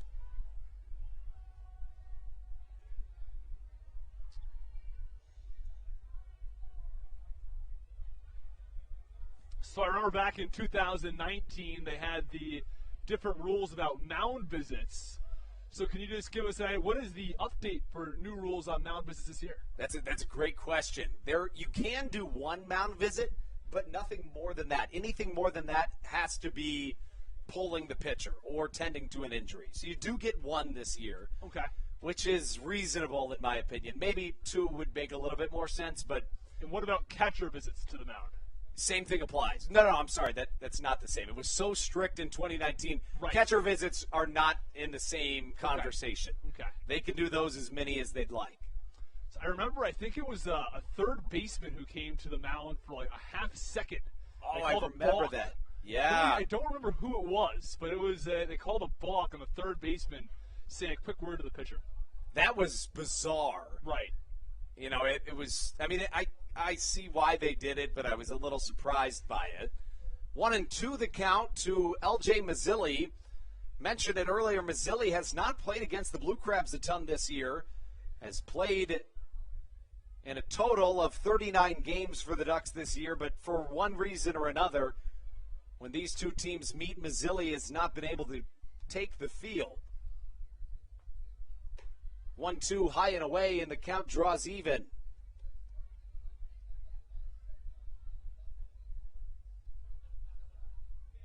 Mazzilli attended UConn before being drafted in the 4th round by the New York Mets in 2013. And, of course, the son of Lee Mazzilli. Baseball runs in the family for the Mazzillis, and he's been a really good bat for this Long Island team over the last 2 years. .293 batter in 122 games in 2019, hitting .332 this year. As ball 4 is drawn from the right-handed batter, and this is a Ducks team, again, that is just fresh off being swept by the Lancaster Barnstormers. they don't have a ton to play for in the second half, considering they're already going to the playoffs. But as we know, in this Atlantic League, and especially with the Ducks, even if they win the first half, they're not going to let their foot off the pedal. They won't. And again, all these players are playing for something as well, right? It's true. I mean, these guys want to put up good numbers and want to, of course, move back to the MLB someday. So it's not surprising that everybody's still going to give everything they have to this game. But no, good point that it's the team that won the first half, and you're right. This is a Ducks team that's got a lot of history and one of the best-run franchises in the Atlantic League. It's true. One of the winningest franchises in all of American professional sports. Exactly. Southern Maryland 7-9 against the Ducks this year, 3-3 at home. The 0-2 way outside from Sam Burton. You got to wonder how long the leash is on Burton. I would have to think it would be quite long given the circumstances, but at the same time, you could say the exact opposite, and I would not really have much of a problem with it. Right. I think that, you're going to have to give him some time, and this is not a game if you're thinking you're out of contention where you want to use a lot of bullpen arms if you don't have to. Yeah, I would completely agree, especially when you have a guy like Burton who has started 14 games this year, and you know that he has the wherewithal within his arm to really give you a lot of number of pitches as he gets a much-needed strike three looking. A pitcher we saw a little bit in 2019 who's thrown only a few times this year, Josh McAdams, a two-way player. Maybe you see him tonight. It would not surprise me if things continue the way that they have to this point. He's appeared in 3 games this year pitching for the Blue Crabs. Holds an ERA just above 3. Had a good ERA back in 2019, if I recall correctly. He definitely did. I mean, he was a guy that you and I both agreed could probably, if he really focused on just pitching, honestly, I mean, I think he'd be a perfectly fine bullpen arm in somebody's farm system. Right. I mean, he throws 95 miles an hour. That's one upgrade that we have. We do have the velocities of each pitch in real time on our computers. Oh, I see. Okay. Right. 2-0 flare to the left side. Cesar Trejo runs out of room as 2 more Ducks will score, making the score 11-0 here in Southern Maryland as the Ducks continue to pile it on the Blue Crabs. Yeah, just another piece of hitting this one out toward left field. And the bats are just clicking for the Ducks today. It seems like it's just one of those days where one ball club has everything going offensively, and that's the way it's been here through the first 3 innings. Sam Burton now facing Ramon Flores. Fastball, a called strike to start out the center fielder. Flores, to this point of the game, 2 for 2, a single and a double. He also drove in a pair back in the second. 0-1 fastball, driven foul. And Burton looking more in command in this at-bat.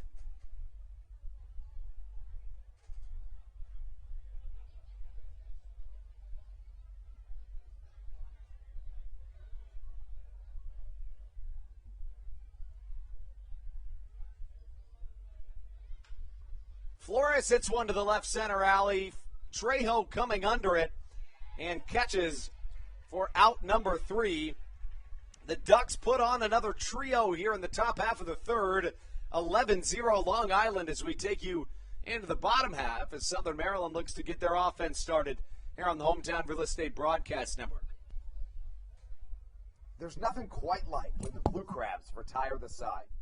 At Wealth Management Partners, they're on your side for your retirement planning needs. It's never too early to start planning your retirement. Talk to the experienced financial advisors of Wealth Management Partners located right here in Waldorf. Call them today at 301-885-0955. Again, Wealth Management Partners. Call them today at 301-885-0955. Weiss Markets is a proud sponsor of the Southern Maryland Blue Crabs and has been since their inaugural season in 2008. Weiss Markets also presents one of the Blue Crabs' best and most famous promotions every single year. Kids can get in free to every single Blue Crabs game of every single year simply by wearing a jersey thanks to Weiss Markets. Weiss Markets can help you with all of your game day needs for a great price. Stop in at your local Weiss today. Eat better, spend less. That's wise. Weiss Markets is a proud sponsor of the Southern Maryland Blue Crabs.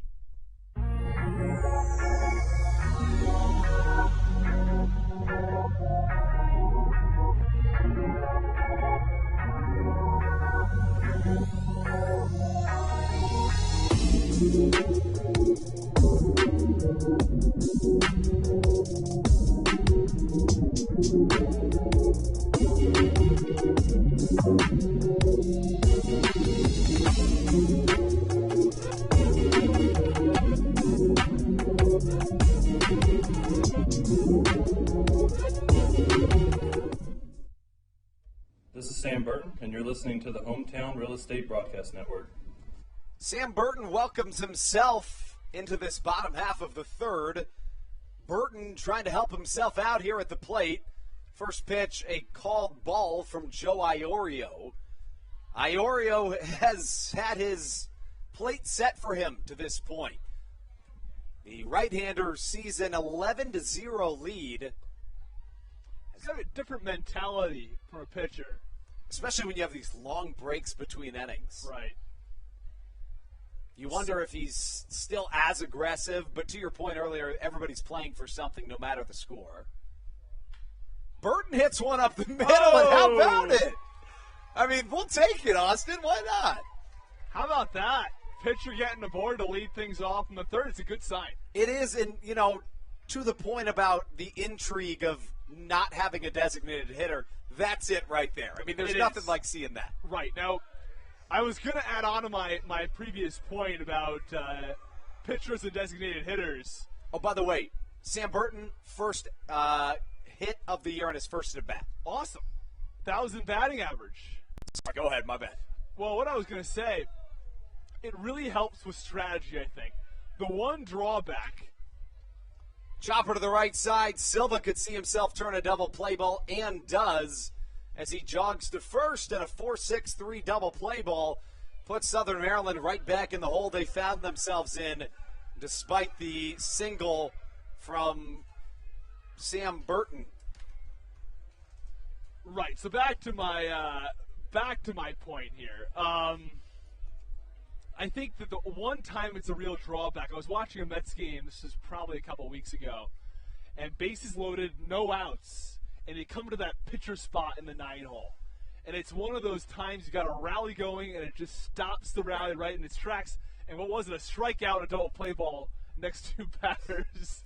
You know, and you get out of the inning, no runs. What I've always thought is that with all of the analytics that we have in today's game of baseball, the fact that, and maybe it's just not possible or worth their time to do, but with these teams trying to gain an edge in such bizarre random categories and through such unprecedented techniques, why not just really focus on teaching some pitchers how to at least hold their own at the plate?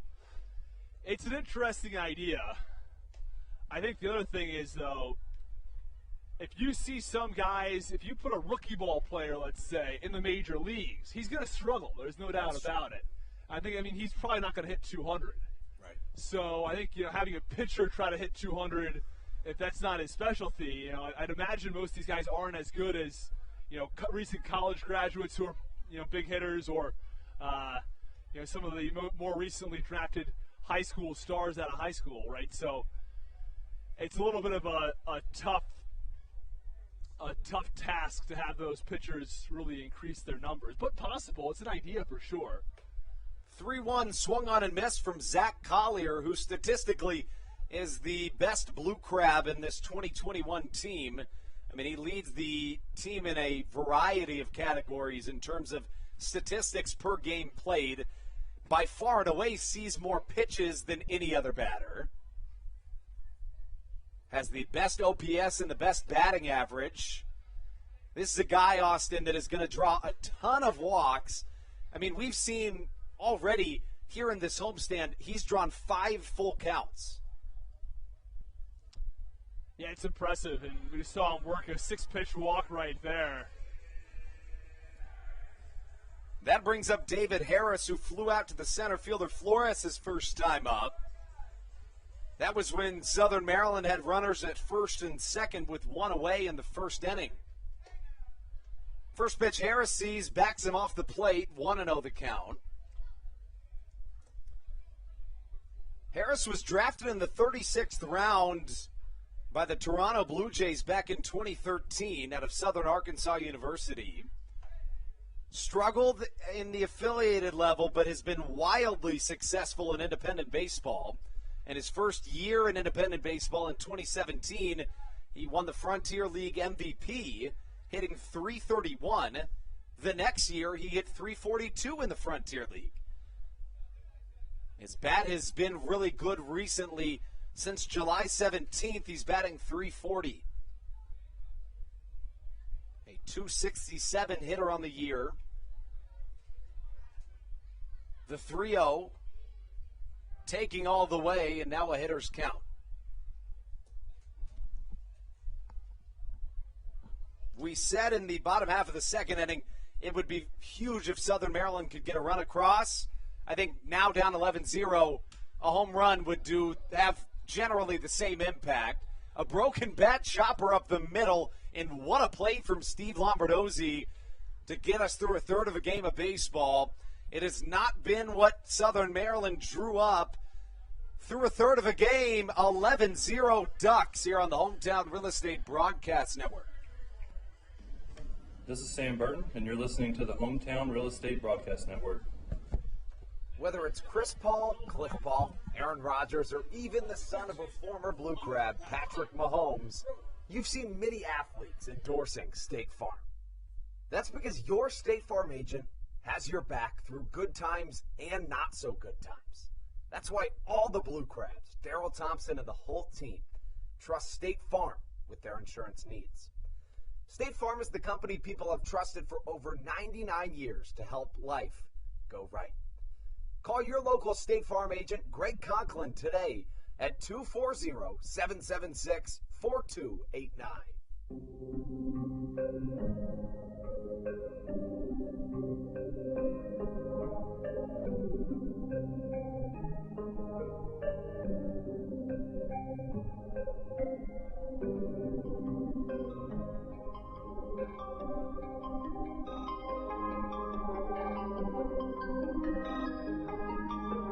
Cue tracks.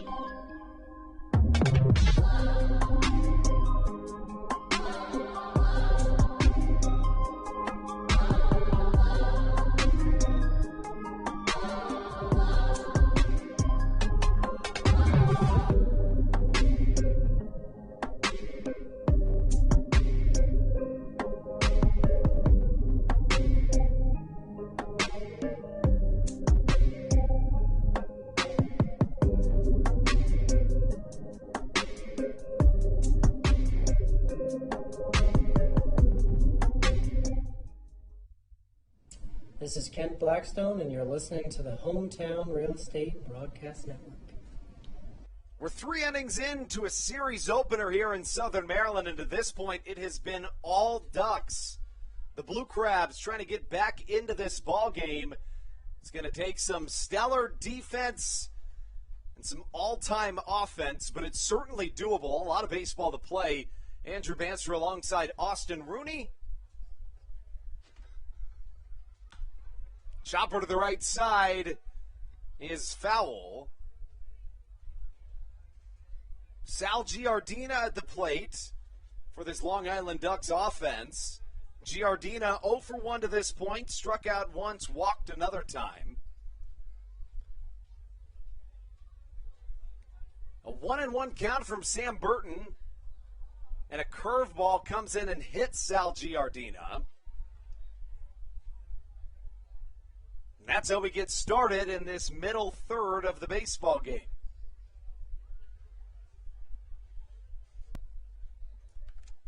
tough break again for the Blue Crabs. It's been the sort of night they've had. Now, Andrew, I know back in the second we talked about how in the third we're going to get to all the rule changes we have. So let's get going with those. I want to hear some of these. You raise a very good point. I think in our first game in maybe more than 2 years. I'm trying to think. I left. It might be exactly 2 years. It's been more because I left, I want to say, it was like August 10th or 13th. Yeah, so a little bit more than 2 years, over 700 days. So we had some catching up to do, certainly. Let's first start with the rules that were in the Atlantic League and where they are now. All right, I'm looking forward to this. Go ahead. Fastball upstairs catches to Ty Kelly, but we talk about those. The first of which that we'll talk about is the 3-batter minimum rule. Of course, we remember that meant that a new pitcher had to face at least 3 batters. That was adopted into the MLB in 2020. Right. It's a line drive single puts runners at first and second with nobody out for the Ducks. Additionally, the other rule adopted by Major League Baseball, the extra inning rule that we talked about, where a runner starts an extra inning on second base. I do have a suggestion of how that rule could be changed a little bit. I'll talk about that. I'll just say. Okay, go ahead. What if you did it with a runner at second and 1 out? That's how the inning started. Huh. Just an idea. I mean, while we're altering things. That's a big step, but look, we've seen stranger things. It's true. I mean, we did see the first ever steal of first base in professional baseball history. That was something else. It's true. Tony Thomas's cleats now in the Hall of Fame. He is retired, although he was a favorite here in Southern Maryland. We continue through these rule changes. The automated ball strike system, or the electronic strike zone, the robot umpire, whatever you want to call it, has been adopted by Low A, and of course is still here in the Atlantic League. The 1-1 driven well to the right side. David Harris has a beat on it. Calls off the center fielder Collier and comes up throwing. A strong throw. Michael Baca cuts it off. A very strong throw from right field. And now 1 away. Not quite the Ruby Silva arm, but still an impressive throw. Certainly we'll pass the litmus test. There's no question about that. We talked about the step-off rule, where in order to pick off, you have to step off. That was adopted by High A, which frankly was a surprise to me, and I imagine to you as well. Right. I had not thought of that rule in more than 2 years. Yeah, right. I guess that's all we'll say about that one. The restrictions on defensive positioning, or the infield shift ban, was adopted by Double A, interestingly enough. That is no longer in effect in the Atlantic League, but in the Atlantic League, all 4 infielders have to be on the dirt when the pitch is thrown this year. So that's kind of the adjustment here in 2021. And at AAA, the larger 18-inch bases were adopted. So basically every Atlantic League rule change other than the steal of first base was adopted by the affiliated system. Now, let's talk about that. I mean, we've certainly got some time as a line drive single goes through the left side, and the Ducks played another. That's a dozen Duck runs here through 4. Let's talk a little bit about a draft, maybe, Austin. Oh, I like this. I like this. I do too. So let's take I'm a fan of drafting things in general. Oh, me too. Yeah, 100%. Especially if it's things that we can have debates on. So the items in the draft are the automated ball strike system, the larger 18-inch bases, the defensive shift band, the step-off rule, the stealing of first base, and the 3-batter minimum, as well as the extra inning rule. We'll toss the double hook rule in there for good measure. One more time. Can you run through those one more time? Certainly. 2-1 the count as Steve Lombardozzi fouls to the left side, to the right side, I should say. In fact, why don't we do this in the next half inning? All right, we'll have all of our ducks in a row, no pun intended.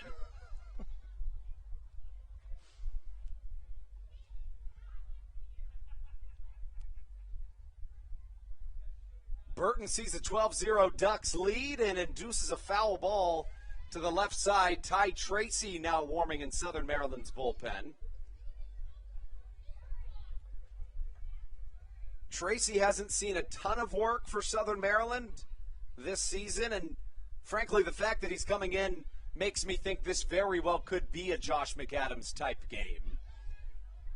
Tracy in 8.3 innings this year has allowed 15 hits and 12 runs, an 11.88 ERA for the right-hander. Burton ahead of Steve Lombardozzi, an 0-2 count. Curveball misses outside, and the count a ball and 2 strikes. Certainly happy to have you back, Austin, but this was not the game we were looking for in your first game back. No, I hate to stop the momentum. Fly ball to center field. Zach Collier coming in on it. Comes up throwing. The runner goes. The throw nearly in time, but the runners advanced from first and second into scoring position. Are you at all surprised to see those runners tagging up a dozen? A little bit. I don't know if that was from the coaching staff or that's just, in the player's DNA. A fly ball that deep in center field, you tag up. But I have seen on singles and plays where they probably could have added another, they've been holding the runner at third base. So that is true. And, I am personally of the opinion that send them. I mean, it's a game of baseball. Like, you're here trying to get to the next level, get your statistics up. I mean, don't stop short of what is already in front of you. We've seen that come to a crux in the MLB this year earlier with that whole Yermin Mercedes situation, if you recall that. Right. Of course, the Grand Slam. And then Tony La Russa isn't happy with it, and his own manager criticizing him hitting, was it a grand slam or a home run? Speaking of big-time shots, there's what turns out to be a foul ball to the left side. Off the bat, it looked like I thought it might have been out of here. Yeah. I'm with you. It wasn't even close. No, it was about 100 feet short. But, Yermin Mercedes was hitting like 400 at the time, a month through the season. Do you know where he is now, Austin? No idea. He was called down to AAA about a month ago, and that's where he's been since. He hit 180 in his next 20 games after that whole La Russa incident, and then got sent back down to AAA. Here's a stat that if anybody will love it, you will love it. Guess where Yermin Mercedes not necessarily started his career, but basically started his career? The Pecos League. Oh, what a spot. I know. He played a couple of years in low-level affiliated ball before playing in none other than the Pecos League for a few years. Pecos League is one of the great independent leagues out on the West Coast. It's a short season.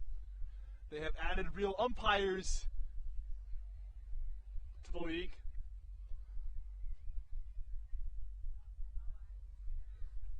Right-on-right matchup continues as L.J. Mazzilli continues his battle with Sam Burton. The count full at 3 balls and 2 strikes. Burton trying to end this inning right where it is. Mazzilli stays alive. But yeah, Yermin Mercedes still at the AAA level. In fact, for a day he retired. Huh? When was this? This was maybe 3 weeks ago. I follow him on Instagram, at the Yerminator, if you were wondering. All right. So I got to hear this story. He just posted on his Instagram. I translated it into English as a ground ball through the right side of the infield. 1 run comes home to score, and now another. Joe DeLuca's catch in time. Vladimir Frias gunned down at home. A strong throw from right field as Joe DeLuca applies the tag. The Ducks on top 13-0 as we take you into the bottom half of the 4th. But to finish the story, he posted on his Instagram that he had retired, and about 3 hours later he was playing in the game. So what happened in that span is a little fuzzy. Are you sure it wasn't a Google Translate error? No, because Jeff Passan he did. even tweeted out saying, that at the age of, I believe, 30, Yermin Mercedes has retired. And next thing you know, maybe it was the next day, that next thing you know, he's back playing at the AAA level. That is how we get into the bottom half of the fourth, and why not here on the Hometown Real Estate Broadcast Network.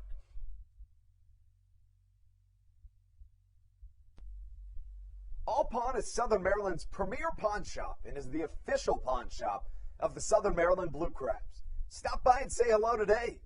They've been a part of the Southern Maryland community for 18 years. If you need some cash to hold you over, or if you're just doing some spring cleaning and want to clear some stuff out, please bring it by All Pawn and let them make you an offer. If you have broken jewelry or some that you just don't want anymore, please bring it by, and they'll pay you more than anyone in the Tri-County area. They're located on 301 in White Plains, just south of DeMar Road. Go Blue Crabs!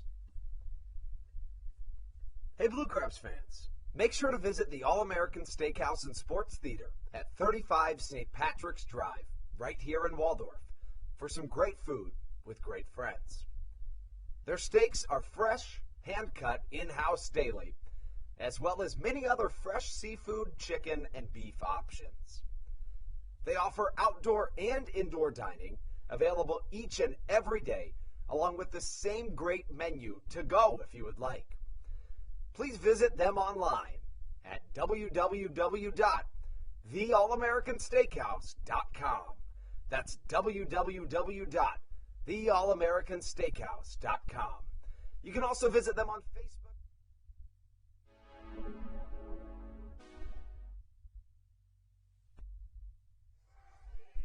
The score, 13-0, Ducks on top. They were held scoreless in the first, thanks to a double play ball. But then 8 runs in the second, 3 more in the third, and then a pair in the fourth, making a 13-0 game. Alex Crosby comes up to the plate for Southern Maryland. Crosby flew out to the third baseman his first time up. He has been an exceptional bat for this Blue Crabs team this year. Really one of those breakthrough players. You know you're going to see one every year. You just don't know who it's going to be. It has certainly been Alex Crosby here at his highest level of professional baseball. Crosby played 5 seasons in the American Association before finally coming over to the highest level of independent baseball in the Atlantic League, and hasn't skipped a beat, I beg your pardon, his 7th year of professional baseball. The first 6 were in the American Association. He's a .315 hitter with 9 home runs and 43 RBIs. He can also steal bases, 6 of them on the year. He's had 2 double-digit hit streaks this season. One of them 17 games, the other 10. He also has a 3-game home run streak in the last week. Vladimir Frias barehands it, beating it out as Alex Crosby. And Austin, you're just not going to see a ton of first basemen that can steal bases, hit for power, and leg out infield singles. When you have those 3 offensive tools, it's rare to begin with, let alone a first baseman. Usually you'll see those guys out in the outfield or at least somewhere else in the infield, but to see a first baseman producing all that is really impressive. With this Blue Crabs team so full of strong outfielders defensively, but they're even better bats, you can't keep them out of the lineup. Certainly a Southern Maryland team having won 6 in a row that is just experiencing some struggles this evening as Josh McAdams comes to the plate. First pitch, watching a fastball upstairs, and they count 0-1. So let's jump into this Let's draft. do it. Let's do it. So let's run through all the topics, all the rules we have here. Certainly. So we've got the automated ball strike system. Right. We have the 18-inch bases, the defensive shift ban, the step-off rule, the steal of first base, the 3-batter minimum. We have the rule in which you weren't allowed to have any mound visits. All right. And additionally, you have a runner starting at second base in extra innings. So I'm going to let you take the very first pick. You know where I'm going here. I think I do, but I don't. It's got to be the steal of first base. So I guess we didn't establish ground rules of this draft. What premise are we drafting on? Are we drafting on what we like the most, what we'd like to see at the MLB level the most? I think just leave it up for interpretation. Okay. You fair. might be drafting for MLB. Okay. I might be drafting for personal. I think it's up to you. Okay, that's fair. All right, you go steal first base. I think that the next logical choice in my mind would be the electronic strike zone. Okay. What about you? You think so? Would that have been your second pick? Probably. You know, the reason I go with steal at first base, of course. 'Cause Yeah. we're on the call. I mean, of course. That's a legendary happening. Viewed, 7 million times online? Yeah. It's talked about on Sunday Night Baseball. It's in the Hall of Fame. I mean, we were hearing our voices in random radio stations in Walla Walla, Washington, all the way to Fort Myers, Florida. I mean, I know. I came into work. I think it was the next day. I turned on the radio here in D.C. and I hear my call. I'm like, this is wild. It was a surreal week, and it was a busy week for us too. I mean, we were absolutely hammering the phones and the emails, getting people out, if you remember, for that experiment of the electronic strike zone that was debuting. Right. Because all those rules were coming in to start the second half. 2-2 flared into shallow right field. In comes the right fielder Shaw, who catches on the run for out number 1. Now, the big rule that is the only rule this season that is of the same gravity as those, probably not even in that same tier, but moving the mound back has been a pretty big deal. It is a big deal. Should we add that to the list? Yeah, I think we should. All right. You know what? With my second pick, or do you get to go back to back? You can go. All right. I'm going to go with the mound moved back. So big rule. It is, and let's talk about that. I mean, of course, this your first game in person with the mound having been moved back. Not an ideal way to see it happen for the first time, a 13-0 game, but we talked about it in the break. The hitting across the league is down. Dribbler up the middle. DeLuca will try to leg it out. He's got good speed, but is thrown out by the pitcher, Joe Iorio, for out number 2. Have you even noticed a difference to this point? I haven't. And, I didn't notice it until you said something about it in the second inning, and then I said, oh, I see. Yeah, of course. But I didn't really put 2 and 2 together prior. I will go with my next pick. I don't know. I think I'll go the 3-batter minimum, and I say that just because it got to the MLB level, and it hadn't really been talked about a ton prior to. I mean, the starting line drive up the middle, hits off the hip of Joe Iorio. He seems to be just fine, but Cesar Trejo singles up the middle as now Iorio keeled over in pain. Yeah, he seems to be walking it off right now. It's impressive. That ball, a lot of heat off the bat of Trejo. And now the pitching coach, Darren Downs, as well as the athletic trainer, Deanna Reynolds, will come out and speak with Joe Iorio. Runners on the corners. But I think the reason I picked the 3-batter minimum is that it wasn't one that was really theorized a ton before. We had heard of when we were little the California rules where you started, and at least we did, in extra innings when we were little in like travel baseball, you'd start an inning with a runner on second. So I had heard of that before, had never heard of a 3-batter minimum. It makes it historic and ties history to the Atlantic League, so I'll go with that. I'm going to go the one you just mentioned, my next pick, starting with a runner on second base. Okay. I like that one too, for the same reason. For the next one, I think I'll go with what otherwise would likely be the very last pick of this draft. It's the step-off rule. I think I'll go with that just because it's one of those rules that's bizarre, but at the same time, it was bizarre enough to start in the Atlantic League and then made its way up. So it shows you what these rule changes are able to accomplish. I think in the mold of going big with this mound change, I'm a big fan of the defensive shift change. Okay. Is that Big Lee or Big League? Big Lee. Okay. Lee. It's elite and big Lee. I'd say both at the same time. Okay, fair enough. With that being said, I think I'll go with the 18-inch bases. It's one of the least exciting rules, but it's at the AAA level now. That was going to be my next pick there. So we're left with mound visits. I think that's it, right? Yeah, I do believe that's it. So the mound visit rule, I'll snag with my last pick. So just to go over it here. As Michael Baca steps in, fouling to the right side. Runners on the corners with 2 away. It looks like you took stealing first base. First, mound, second base, and then I have the defensive shift in the mound visit. Yep. And the other side of the draft, I had the robot umpires, the 3-batter minimum, the step off, and the 18-inch bases. I got to say, I think that I have the strongest of all picks in the robot umpires, but top to bottom, your picks were significantly better than mine. Interesting. I think for personally, the nothing tops the stealing first That's base. fair. Yeah.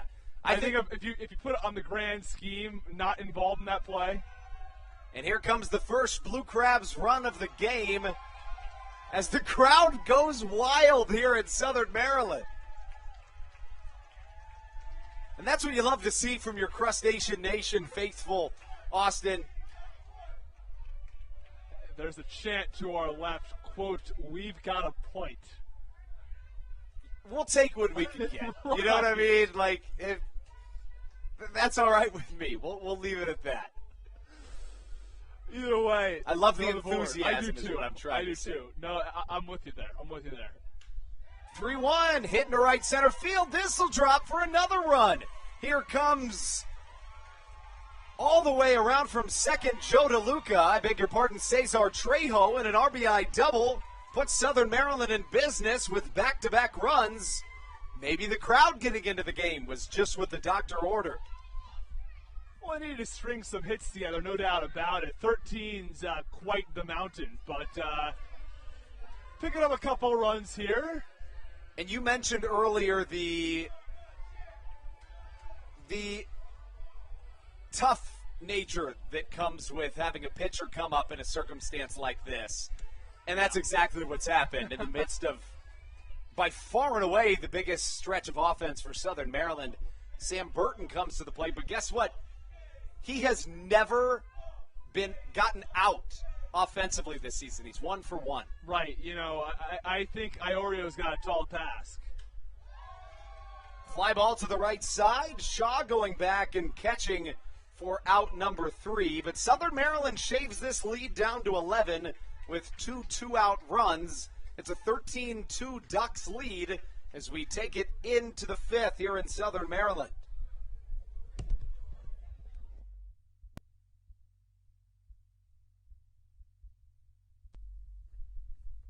Hey Blue Crabs fans, make sure to visit the All-American Steakhouse and Sports Theater at 35 St. Patrick's Drive, right here in Waldorf, for some great food with great friends. Their steaks are fresh, hand-cut, in-house daily, as well as many other fresh seafood, chicken, and beef options. They offer outdoor and indoor dining, available each and every day, along with the same great menu to go if you would like. Please visit them online at www.theallamericansteakhouse.com. That's www.theallamericansteakhouse.com. You can also visit them on Facebook or Instagram. They have daily specials that you just can't pass up. Thank you, Blue Crabs fans. When you need a win on the road, don't get left stranded. Make AAA part of your roster, and you'll always have someone on deck ready to get you home. AAA also offers car care, insurance, and travel services, and has stores conveniently located for Blue Crabs fans in Brandywine, Crofton, and Alexandria. Don't forget to ask them about membership discounts for military and first responders. Please visit AAA.com to learn more or to find a AAA location near you.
This is Dalton Geeky, and you're listening to Hometown Real Estate Broadcast Network.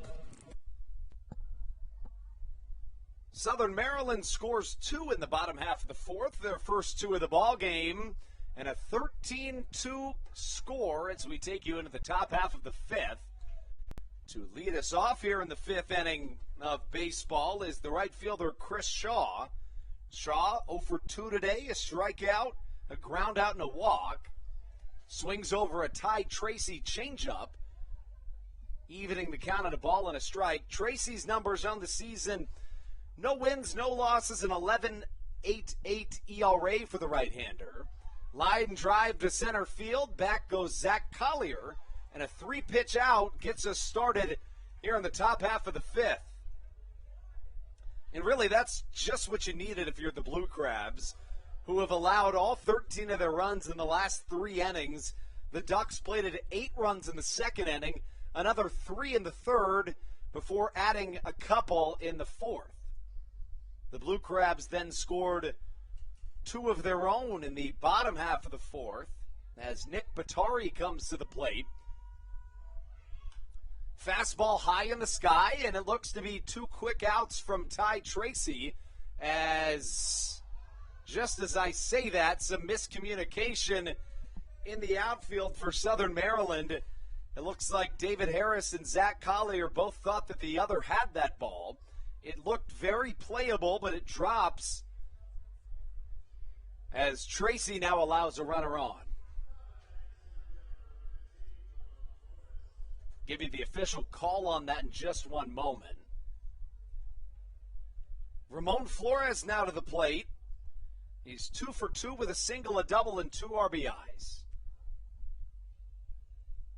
Fastball inside, a ball. And really, if you're Ty Tracy, you would have loved to see that ball caught. I mean, in any game, but certainly now. And he's really trying to find his groove. The youngest player on this Southern Maryland team, and a guy that has the tools to succeed in this league, but with a defense behind you like the Blue Crabs, who over the last month has been the best in the Atlantic League, that's a tough pill to swallow, of course, but it has to happen at some point.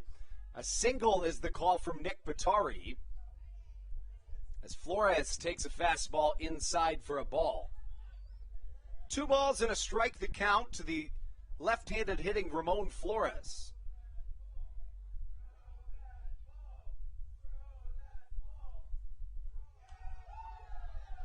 Fastball lined foul to the left side, 2-2 the count. Flores in his first season with the Ducks is 3rd in the Atlantic League. He played in parts of 3 seasons at the MLB level. In 2015, he played in 12 games with the Yankees, played in 104 games with the Brewers in 2016, and then 3 more games with the Angels in 2017. A curveball has Flores swinging at strike number 3. Tracy rebounds from the defensive blunder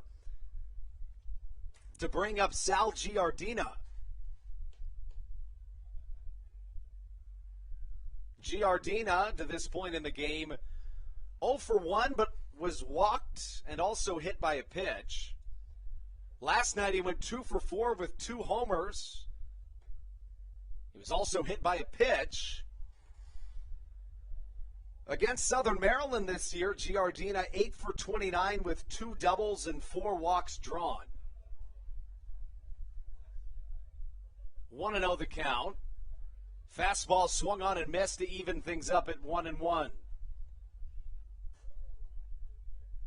Giardina, originally drafted by the Atlanta Braves in 2014 out of Lynn University, a 31st round draft pick. The 1-1. Curveball upstairs. Giardina, primarily a catcher, but also can pitch. Has appeared in 9 games in the bullpen during his professional career.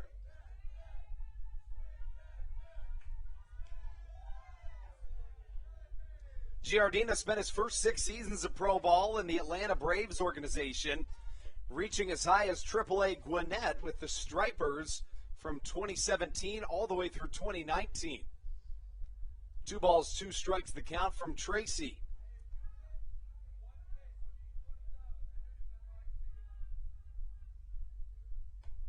Two off speed inside, working the count full. The Ducks offense exploded back in the second inning, scoring 8 runs against Colton Mahoney and the Blue Crabs.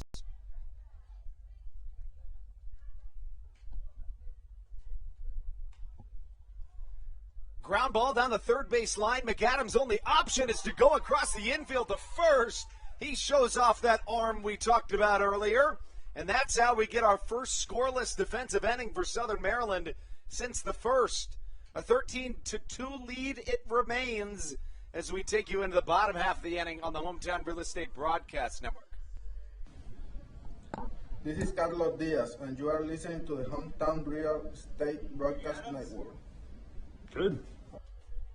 American Radiology is the clear choice for all of your medical imaging needs. With locations in Charles and Calvert counties, they offer a full range of imaging services.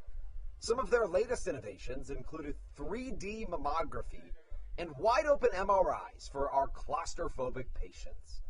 For your convenience, they even offer extended weekday hours and Saturdays. For more information or to schedule an appointment, visit their website at AmericanRadiology.com. The Charles County Department of Health encourages you to get the COVID-19 vaccination today. You can get it all over Southern Maryland or no matter where you are across the United States. Vaccinations are offered right here at Regency Furniture Stadium with no appointment needed. Charles County Department of Health and the Southern Maryland Blue Crabs urge you to take one for the team and get the vaccine. Monkey.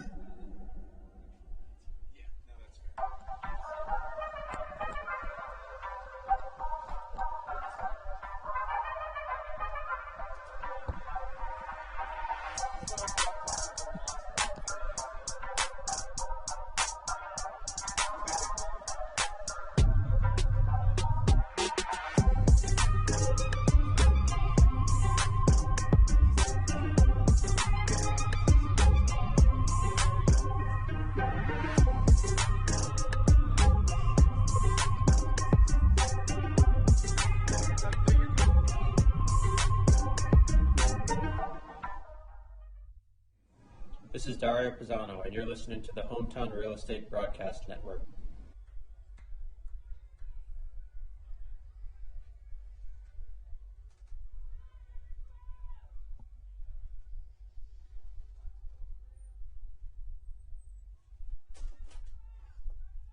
Into the bottom half of the fifth we go here in Southern Maryland. The score 13-2 Ducks. First pitch, Silva sees, driven high to the left side. This ball's got a chance. Bye-bye baseball. A solo home run from Ruby Silva, and Southern Maryland makes this a 10-run game. But I'm telling you, folks, the Bats have turned a corner as we take you into the second half of this contest. Silva hits a home run for the left-handed hitting outfielder, today infielder, Ruby Silva. It's his 13th of the season, giving him 49 RBIs. And that brings up Zach Collier. Collier, a .327 hitter entering play to this point in the game. 1 for 1, drew a walk and got a single. After not scoring in any of the first 3 innings, Southern Maryland has scored at least 1 run in each of the last 2. Count 1-0 from Joe Iorio. Something to watch on Iorio as he was hit by a line drive in his 4th inning of work. Has stayed in the game and, certainly doesn't look to be in any pain, but those are the type of things that can start creeping back up on you after you sit down for a half inning.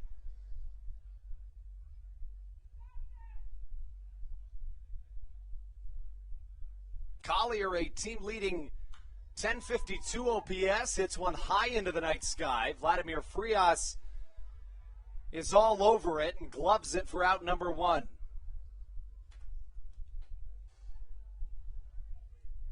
So a home run and then a fly out puts one away with nobody on for Southern Maryland, bringing up David Harris, who's 0 for 2 today.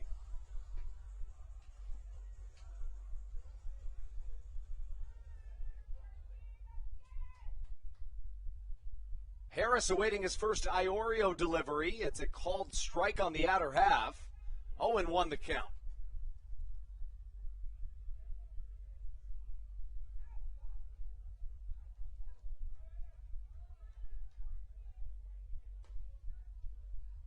The Ducks have scored 13 runs on 11 hits, no errors. As for Southern Maryland, 3 runs on 6 hits and 1 error. Harris awaiting the Iorio delivery. It's a sinker that misses inside, and the count 2 balls and a strike.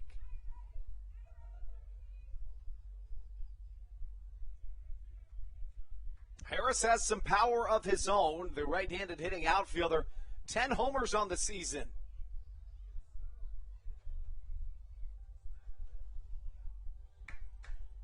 Harris, McAdams, and Ruby Silva all hovering around that 50 RBI mark. McAdams became the first one to get there a few days ago on a 2 RBI single.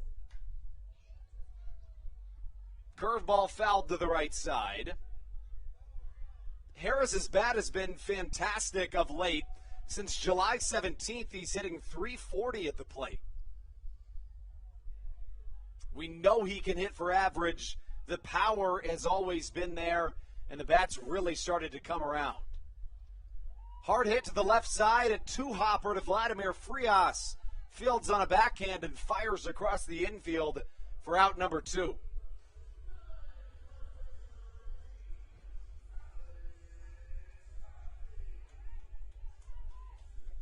That brings up Alex Crosby, who's 1 for 2 with a run scored today. Crosby began things in the 4th inning for Southern Maryland offensively with a single and later came around to score on an Iorio wild pitch.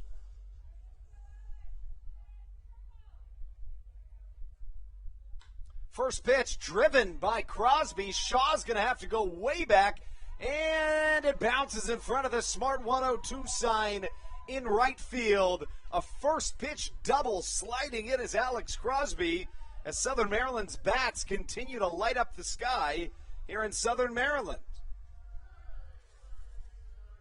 The 2-out double brings up Josh McAdams, who will try to keep this run going. It would go a long way for the Blue Crabs to find themselves in a position in which they're able to score even more runs here in a game in which they need plenty. The Blue Crabs only trailing the Ducks in the hit column by 4. First pitch to McAdams, driven well to the left side. Giving chase is the left fielder L.J. Mazzilli, but he catches on the run to bring us into the 6th inning. Southern Maryland plates another one, but it's still a 13-3 Ducks lead. We're through 5, and Southern Maryland will be right back on the Hometown Real Estate Broadcast Network. Dyson Building Center is one of the oldest family-owned and operated hardware, lumber, and building supply stores in Southern Maryland. They are located in St. Mary's County on Route 5 in Great Mills. Dyson's has an expansive and diverse inventory to help you with all of your home improvement and project needs. Whether you're new to the world of DIY, a tried and true DIY professional, or somewhere in between, the friendly and experienced staff at Dyson Building Center is ready and willing to help you today. In February of 2020, Regency Furniture Stadium and the Southern Maryland Blue Crabs were given what we view as an honor, being named the 4th mass vaccination site in the state of Maryland. Here's a message from Regency Furniture about the honor that it has been and still is to be one of Maryland's mass vaccination sites, getting our community back to safety.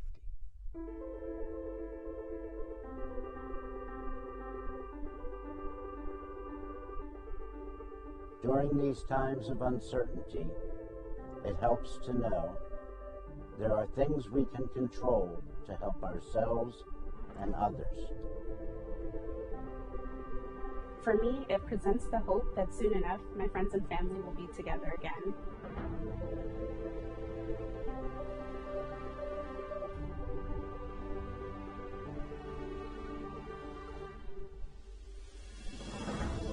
I just want to take this moment to thank the Maryland National Guard for their support in helping to facilitate and manage the vaccinations here at the Regency Furniture Stadium. We just think it's so important for everyone to do their part, and we're just grateful for their support. Thank you for your support, and we're just honored to be a part of the vaccination effort out here in a certain community.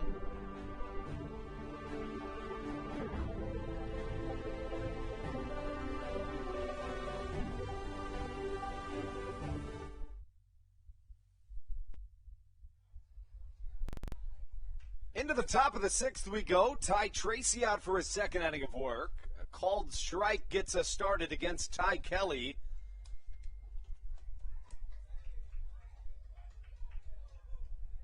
Kelly played in the Olympics just a couple of weeks ago.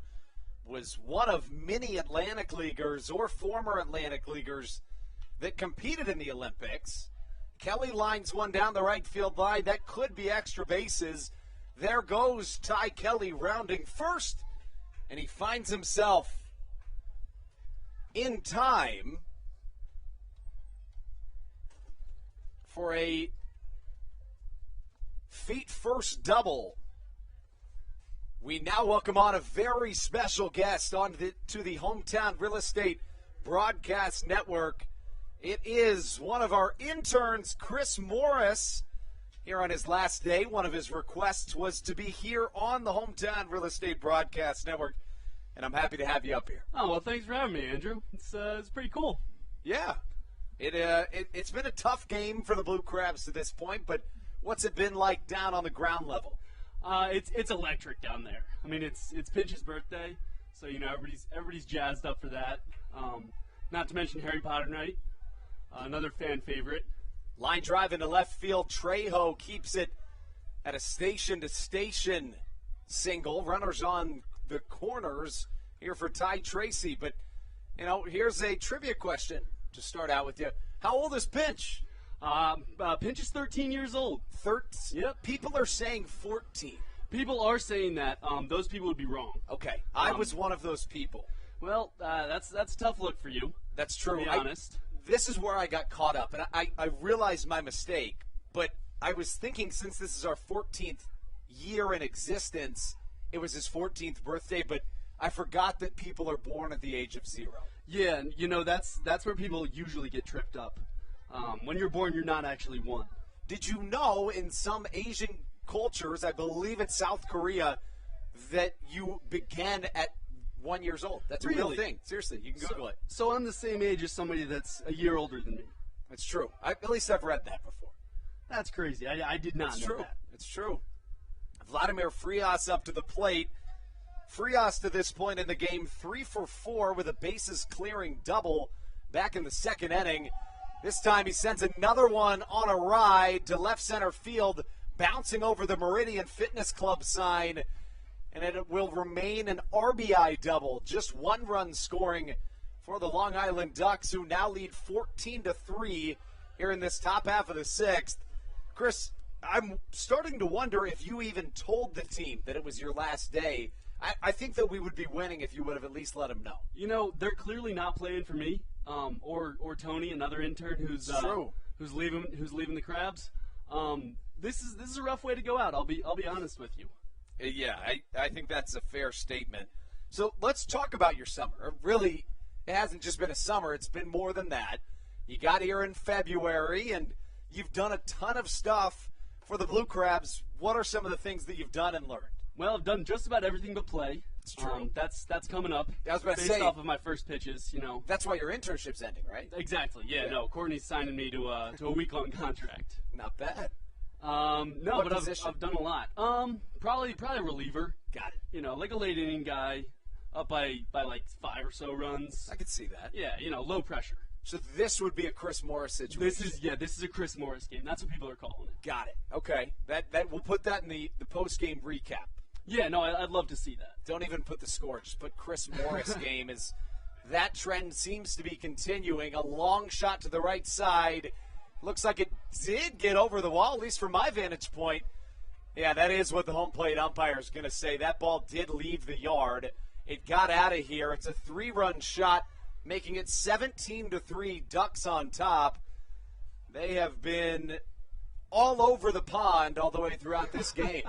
That's a good one, Andrew. A little duck humor for you folks listening to us. What are duck collectors called? There's got to be a term. You have to imagine. I feel like there's a term for everything. Yeah, you got your coin collectors. Probably a term for them. Yeah. I don't know the answer to that question. One thing that we've seen throughout this game, and I don't know if you've been able to see it from down there as well, it seems as though maybe the outfield's a little wet still. There's been a couple of times where it seems as though outfielders have been hesitant to go all out for balls and sometimes look a little bit off balance. Certainly not arguing that that's the difference in this game, because it's not, but we're just going to see if you were able to see that as well. Yeah, they definitely do seem to, be a little bit hesitant, as you said. But you know what? It's wet for both teams. It's true. They do say that. They do. Let's talk a little bit about your opinions. Austin and I were talking about this earlier. What are your opinions on, let's say, sending a runner in a game like this? I'd say that, what's the score right now? 17-3. I'm gonna be honest. I think you should probably ease back a little bit. We are in the playoff race. It's true. So you'd hate to see a guy get hurt in a game where we're down by 14. It's true. But I'd respect it a lot if Stan was just fully sending guys. Now, if the Ducks are sending guys, that's poor sportsmanship. That's more what I was referring to was the Ducks sending people in a situation like this. That's kind of what Austin and I were talking about earlier. I'm, to be honest with you, kind of the opinion that I'm okay with it. Get your money. Get up to the next level. Get your contract purchased. More stats, better stats. I mean, you get paid more. You know what I mean? Do you see my argument on that? No, that definitely holds water. But on the other hand, you do have to think about injuries. It's true. I mean, if you pull a hamstring trying to steal second up 14 runs, you're probably not getting that contract. It's true. It can lead to some worse things. Yeah, we were talking a little bit earlier about one of my favorite players in baseball, Yermin Mercedes. Sure. He made his – it wasn't his MLB debut. He played a little in 2020, but for all intents and purposes, it was his MLB debut this year. He hit 400 through the first 2 months of the season, and then Tony La Russa happened. On a 3-0 pitch, he hits a grand slam, and La Russa says he'll be disciplined. He wasn't kidding around. Mercedes is in AAA right now. Well, if you remember, he actually briefly retired. We talked about that. A day or two, I believe. Like maybe 12 or 15 hours. Yeah, just about that. Yeah. Not long, but long enough to raise some suspicions. Mercedes is a former independent leaguer, so is he really? I mean, who knows? He could be a crab one day. Oh, I mean, that would be electric. He played in the Pecos League. Oh, I've heard of that one. It is. Don't know a ton about it, but it's the lowest level of all independent leagues, which makes it even the more impressive that Mercedes ended up making it to the MLB level and doing as well as he did. Sure, I mean that's quite the story you got there. It is. I mean, that's one of the really fun things about this Atlantic League is the stories that come out of it. I mean, Ty Tracy comes to us from the Pecos League. Kent Blackstone's another guy that's played in the Pecos League. It's a league that can be a proving ground for guys that are trying to kickstart a professional career, and sometimes it gets you all the way to the MLB level. Tracy's offering, it looks like it hit the batter, who stands in the form of Nick Batari. And here comes the 7th Long Island Duck to the plate in the inning. You got to think, we talked about maybe it's a Chris Morris game. Maybe more realistically, it's a Josh McAdams game. I was just going to say that. I mean, you know how much of a position player pitching guy I am. I'd love to see him getting in there. And that kind of falls in line with the same topic of sending runners when you're up big. Some guys, I think actually Mercedes in a 3-0 count was hitting off a position player, and that was like part of that whole controversy. Sure. So it gets a little tricky, but McAdams isn't your everyday position player. He's not throwing 50 miles an hour. He threw 96 miles an hour a couple weeks ago. Did he really? That's the second best velocity by a Blue Crab in 2021. Wow. I mean, that's incredible. For a third baseman, I mean, to come in after playing a full game and then pitch like that. No warm-ups, of course, on the mound at the time as an RBI double from Ramon Flores makes this an 18-3 game. Let's give you the pitching lines to this point in the contest. For your Blue Crabs is where we'll start. Colton Mahoney got the start. He went 2 1/3 innings, 4 hits, 5 walks, 8 runs, only 4 of them earned, 2 strikeouts for the right-hander.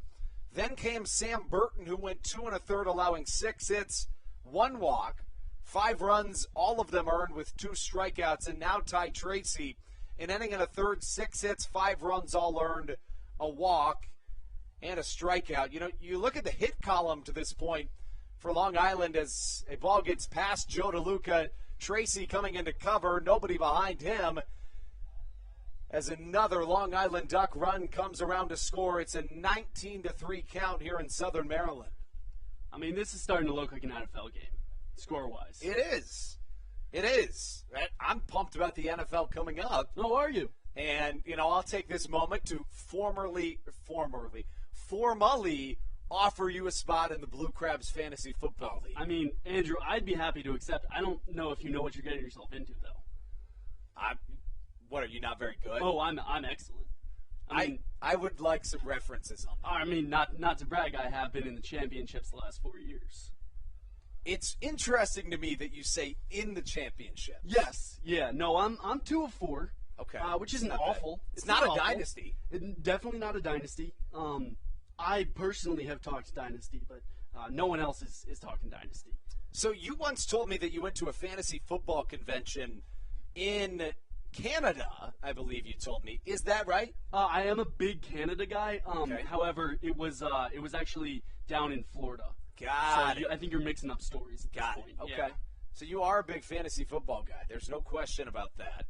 I, too, have been in the championship league. Oh, have you? And you're speaking to a one-time champion of the Blue Crabs Fantasy Football League. Only one time? One time in 2 years. All right. I mean, still, only one championship in the last 2 years? You have how many do you have in the last 2 years? 2 and 4 is a lot better than 1 and 2. It's the same percentage. All right, I'm not a math major. Fair. One away here for the Blue Crabs. Foul ball on the ground from Sal Giardina, who we've talked about it. You want to talk about a mustache. Oh. Sal Giardina's got a stash for days. I would love to talk mustaches because, that man has a top 5 mustache I've ever seen. Austin said it earlier, and I think he hit it right on the head. It looks like a prop from a movie. It does not look real. No. I'll be honest. Back when I was Bat Boy and we were playing the Ducks, and so he was pretty close, and it doesn't look real. Yeah. It could be stuck on. People are asking. They are. I think the Ducks need to address this. Yeah, I do too. I maybe an in-depth investigation, and there is something to say about it. It can be kind of fun sometimes in these blowout games because you get to talk about things that generally you don't have time to speak about. Tracy onto the mound. Here comes the 3-2. Chopped foul as Giardina continues. To this point of the game, the Southern Maryland pitching staff has issued a ton of pitches. Mahoney threw 70 pitches. Burton threw 54. Tracy has thrown now 44. And if I was any good at math, I would give you that. I think it's 168 pitches combined between the three. Yeah, it's got to be something like that. But, man, that is rough. The 169th fouled to the left side. And if you want to talk facial hair, Ty Tracy has got, he's got an excellent beard. He does. Let's just say it. It's beautiful. It is. There's just no question about that. He's certainly got the longest beard on the Blue Crabs team, maybe in the Atlantic League. Now, if you're just counting players, sure. However, hitting coach Ray Ortega, he's got a strong beard. A pretty solid one. Yeah, that's true. You raise a good point. You raise a very good point. You know, I can't really grow a beard that well. I can get stubble, but it doesn't fill in all that much. So I'm always not only envious, but also impressed by individuals who can have a full beard or mustache or whatever it is. Yeah, no, I definitely get it. If you remember back in June when the office was growing mustaches. It was supposed to be a mustache summer after all. It was. However, I unfortunately cannot grow a mustache. That's okay. Which, you know, it was tough. I'll be honest. The count 0-1. A fastball misses outside to Ty Kelly. You know, you talk about Ty Kelly, a guy that's fresh out of the Olympics. He started the season, or didn't really start the season, but was supposed to start the season with the Ducks before his contract was purchased by the Seattle Mariners, went straight to AAA in Tacoma.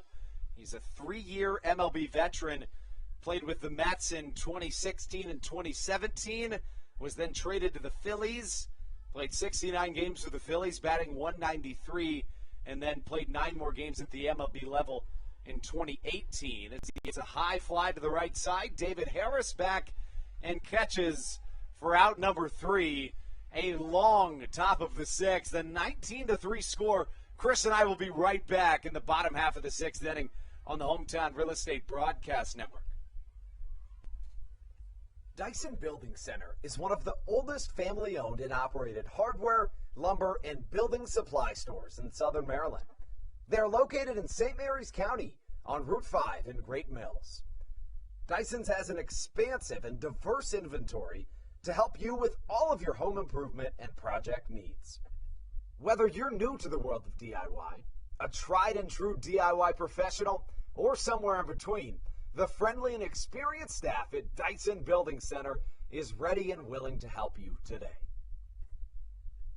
In February of 2020, Regency Furniture Stadium and the Southern Maryland Blue Crabs were given what we view as an honor, being named the 4th mass vaccination site in the state of Maryland. Here's a message from Regency Furniture about the honor that it has been and still is to be one of Maryland's mass vaccination sites, getting our community back to safety.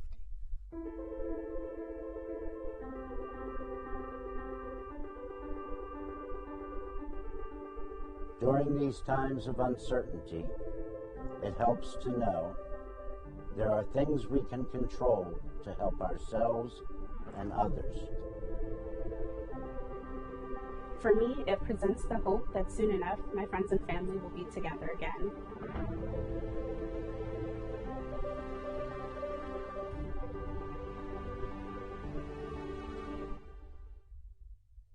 This is Jake Marshall, and you're listening to the Hometown Real Estate Broadcast Network. We take you into the bottom half of the 6th inning here on the Hometown Real Estate Broadcast Network. Andrew Banstra joined by Chris Morris here on a Friday night. It's Chris's very last night with us in Southern Maryland. You've been with us for over 6 months now. We got into a little bit of what some of the things you've done since getting here are, but let's dive a little deeper into that. I think that you've been well-versed in every aspect of minor league baseball, from being the clubhouse assistant on some nights to running the team store, basically doing a little bit of everything. Talk about some of the experiences you've had this summer. Yeah, no, I mean, it's been a fantastic 6 months. Joe DeLuca, line drive single through the right side. I mean, you're right. I really have done a little bit of everything. I ran the store, which was no small task. It's true. I'll be honest. You know, I've done sales. I've worked in our box office. I've worked with our mascot Pinch. I've worked as our mascot Pinch. I mean, like I said earlier, I've been the ball boy, bat boy, excuse me, and yeah, I've done quite a bit of laundry in the clubhouse. Done some marketing. You've come up with fun and creative promotional ideas. You know, really done a little bit of everything. And I don't know if you would agree, but I think that's, in my opinion, what an internship's all about. Oh, absolutely. I mean, I remember when we came in on our first day, and I think even during our interview, Trejo hits one far to center field. That could be a triple, folks. Here comes Joe DeLuca rounding third. Trejo into third. An RBI triple from Cesar Trejo, who's now 2 for 3. I mean, he was an easy right there. That wasn't even close. In his last 4 plate appearances, he has a triple, a home run, and a single. Now, no cycle today. The home run was a few days ago. Not quite a cycle, but... Is the cycle, Chris, the most impressive stat that you can have in a baseball game? I mean, it's got to be. I can't really, other than, like a perfect game. That's true. I can't really think of anything else that is close. Somebody in the American Association yesterday had a cycle in a 7-inning game. Did they really? That's even more impressive. I mean, just getting that many at-bats. Baca hits one to the right side. That'll bring a run home. Lombardozzi fumbles it but gets it to first for out number 1 as Southern Maryland plates a pair. 19-5 now the score. But we were talking a little bit about some of the stuff that you've done and how that's going to help you in the future. I think certainly one of the most valuable parts of an internship is not only finding out the things that you do like, but finding out the things that you don't, and then seeing, could I see myself doing this every day? Yeah, no, I think that's definitely valuable. Like you said, I have learned the things that I do and do not like, because we've been able to do so many things over the last 6 months. Pinch hitter here, Bronson Butcher, as he hits it over our heads in the Bayonet press box. Another arm warming in the bullpen. Can't quite tell who that is, but I think it might be Josh McAdams. Actually, it's Cody Strayer. I was gonna say, you can see the wind up in the delivery. That might have been some wishful thinking. Very distinct. Oh, I mean, don't worry, there's still time. That's true. There's still time for McAdams. There's still. Oh, and then you see McAdams standing in the third base dugout and realize certainly it's not McAdams in the bullpen. Most likely not. You never know, Chris. I mean, this could be one of those games where they might have to call on you. Hey, listen, all I'm saying is give me a jersey and some pants, I'll hop in there. What number would you want to wear as Bronson Butcher grounds out to the third base side? I mean, normally I'm an 8 guy. I believe 8 is taken, however. It is. So, I'd probably go high then, like 99. Nobody wears 99 in baseball. Other than Aaron Judge. Exactly. So are you Aaron Judge? People are asking. I'm more of the anti-Aaron Judge. Oh, okay. So it's like an ironic thing. Exactly. Got it. Yeah. I mean, I wasn't going with it like that, but now it is. Yeah. Why not? I would definitely not compare myself to Aaron Judge, though. Ruby Silva coming up to the plate. It looks like he was a little late coming up to the plate on this time up. The left-handed hitting Cuba native homered in his last time up. Yeah, I mean, Ruby Silva's been excellent for us. I remember when we traded for him, I was doing laundry, and he just kind of walked across the clubhouse, and I was like, who's that guy? And, I mean, ever since then, he's been phenomenal. He's been fantastic as a member of the Blue Crabs. Enters play hitting .388 in 33 games with Southern Maryland, and the hitting does not stop here. Silva now 2 for 3 with a walk, a homer, and a single. I mean, he came out of the dugout late and then just stepped right up, first pitch, single up the middle. Don't think he took a single practice swing. No, he didn't need to. I mean, he's one of those guys that he has whatever it is, he has it. Oh, he's definitely got it. Don't know where he got it, but he has it. In 10 years in the Chicago Cubs organization, Silva was a .280 hitter, including 3 years at the AAA level. He was originally signed out of Cuba with a $1.2 million signing bonus. Was he really? He was. And in fact, it's one of those things you don't realize it until later, but I watched Silva play for years at the AAA level with the Iowa Cubs. Sure. As most of you probably know, Andrew is a native Iowan. It's true. I mention it from time to time. From time to time, he'll bring it up. Big Field of Dreams guy. Yeah, it's true. My grandpa grew up right outside of Dyersville. Did he really? He did. Wow. Right on the Mississippi River. Did you know Iowa had the Mississippi River border? That's actually just what I was thinking. And I was like, I don't want to be the one to bring that up on the broadcast. Both of the east and west state lines are rivers in Iowa, if you're wondering. I could not have told you that. Yeah, I mean, are there any other states bordered only by rivers? Well, on the top and bottom, we're not, but that is why there's a collegiate conference called the American Rivers Conference. Oh, in Iowa only? Yes. Well, that's kind of the weird thing. It used to be called the Iowa Intercollegiate Athletic Conference, or the IAC, which is where Buena Vista plays. Which is where I went to school and played baseball. But go Cougars, go Beavers, and they rebranded after my junior year to the American Rivers Conference because they expanded to Nebraska, where the N stands for knowledge. Yeah, basically, I'm not a big fan of Nebraska. Iowa, Nebraska, everybody knows it's a rivalry. I feel like Nebraska is just one of those states where, like, nobody's a big fan, but nobody's really anti-Nebraska. Except Iowans. Where's the rivalry come from? Football. Iowa, Nebraska is a big football rivalry. Okay, you laugh, Chris, but, I mean, Nebraska was good in its heyday. They're not good anymore. They have not been good for years. Iowa, on the other hand, a real perennial powerhouse. I mean, they're decent, but the real talking heads are really hyping up Maryland this year. Have you seen that? I missed that. In fact, I heard the opposite. Oh, did you? Yeah. I mean, people are talking about Talia Tagovailoa as a dark horse Heisman candidate. Oh. Well, that you're a natural broadcaster because the ability to announce difficult names is always a good sign of a good broadcaster. Oh, I mean, Andrew, you're too kind. The Giannis Antetokounmpos of the world. Sorry, say that again? Antetokounmpo. Okay. Yeah. Is that what you said the first time? More or less. More or less. 1-0 to Zach Collier, a new arm on the mound for the Long Island Ducks. It comes in the form of a southpaw, Clint Freeman, as he misses way high and inside. Iorio still on the hook for the runner at first, Ruby Silva. Iorio got really inflated by a 19-run effort by his offense.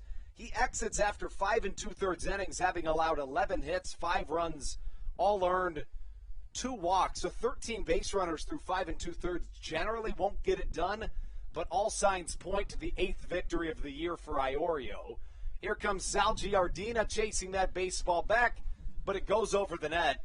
How thrilling would it be if a ball came in the booth? So you saw that video of the broadcaster that caught the foul ball? That's the crazy thing. That was in the Atlantic League. I know. Did you know that? I did know that. Got it. Yeah, that was in 2019. So if a ball somehow does come back here, can I count on you to catch it? I think so, yeah.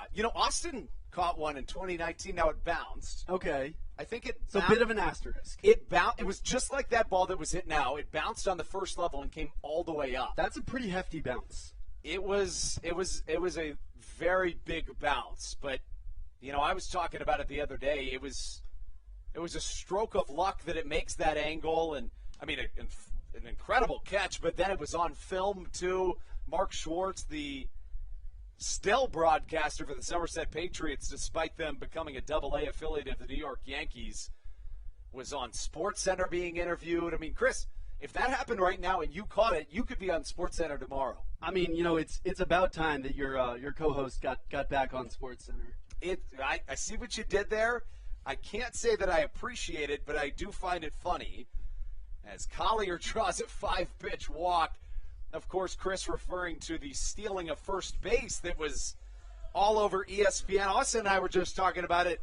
We were able to track every time that clip was used, and it was used in every local market across America. We found it on a Clearwater, Florida local radio station, a Nebraska TV station, a radio station in Walla Walla, Washington, like literally everywhere. And then Austin's coming in the next day, and he turns on the radio, 105.7 The Fan, and hears his voice over the air, and that was quite remarkable.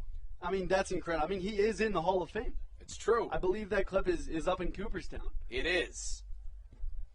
Which is honestly, I mean, that's a lot for, was he still in college at that point? He was. That's a lot for a college junior or senior. It is, and I'm still so happy for him. And we had the opportunity to go on 105.7 The Fan for a few hours and talk with those guys.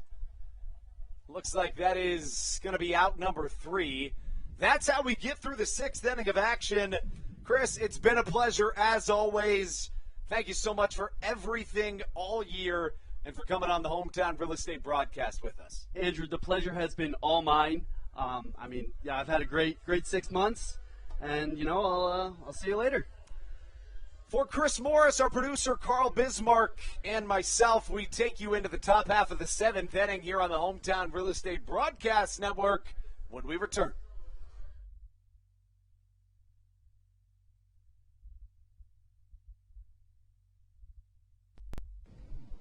This is Josh McAdams, and you're listening to the Hometown Real Estate Broadcast Network. Did you know that the Washington, D.C. metro area is the 5th most expensive place to live in the entire United States of America? Sometimes finding affordable housing in this area can feel impossible. If you're struggling to find affordable housing, look no further than the Villages of St. Charles by Ross Properties. You can visit them online at villagesatstcharles.com for more information today. Villages of St. Charles. They'll have you safe at home. There's nothing quite like when the Blue Crabs retire the side. At Wealth Management Partners, they're on your side for your retirement planning needs. It's never too early to start planning your retirement. Talk to the experienced financial advisors of Wealth Management Partners located right here in Waldorf. Call them today at 301-885-0955. Again, Wealth Management Partners. Call them today at 301-885-0955.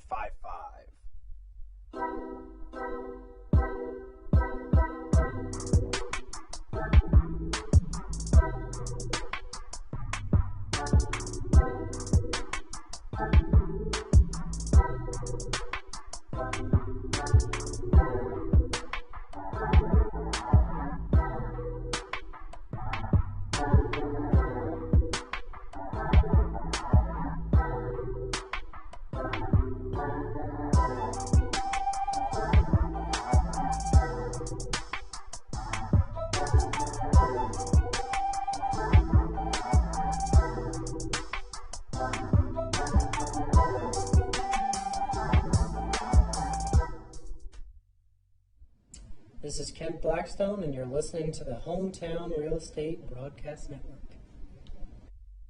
Welcome back inside the Hometown Real Estate Broadcast Network. Was a blast having Chris on, and thrilled to have Austin Rooney come back onto the broadcast. Of course, you heard from himself and I all the way throughout the 2019 Blue Crab season, and Austin rejoins us for the next week here on the Hometown Real Estate Broadcast Network. When this inning resumes, it will be the 4th Blue Crab to have taken the mound to this point in the game. Cody Strayer on the mound for Southern Maryland. Another arm picked up out of the Pecos League about a month ago. He and Tracy haven't seen a ton of work, but Strayer certainly has been good when used. A 3.27 ERA, which is inflated. In his last appearance, he allowed runners on first and second with no outs and was pulled immediately. And Ty Tracy came in and allowed both of the runs to score. That's one of those rules. I feel like you deserve like a fraction of a run. You know what I would equate that to is like the fact that in basketball, if you assist on a foul, so if you pass to a guy who gets fouled and the bucket doesn't go in, you don't get an assist, which I feel like you should if he makes his free throws. Yeah, that's a good point. Good point. First pitch fouled onto the concession stand. What do you think, Andrew? Do they deserve a half a run, a full run? I think maybe what's the protocol? If there's no runners on third, maybe it counts as an unearned run. I was thinking third, 3/4 of a run, second half a run, first a quarter of a run.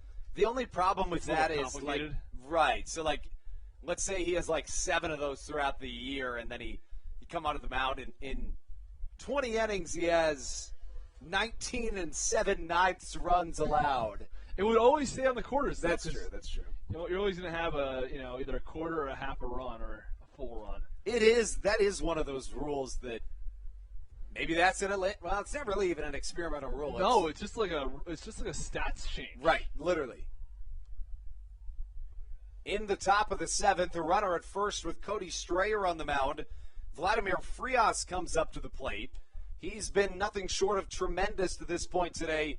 The shortstop, 3 for 5 with 2 doubles, 5 RBIs, and 2 runs scored. He's raised his batting average from .314 to .323 throughout the course of this game. It has been an historic output tonight from the Ducks. Change-up swinging all over it is Frias as the count evens at a ball and a strike. Austin, we talked earlier about the mercy rule of not sending any runners. It looks like the Ducks are abiding by that right now, considering the man at first is not even being held on, and he's not going anywhere. Chopper to the right side. Strayer fields it himself and flips on to first for out number 1. The pitching lines to this point in the game, Colton Mahoney went an inning and 2/3. Allowed 4 hits, 8 runs, 4 of them earned. 5 walks, 2 strikeouts. Then came Sam Burton, 2 1/3 innings, 6 hits, 5 runs, all earned, 1 walk, 2 strikeouts.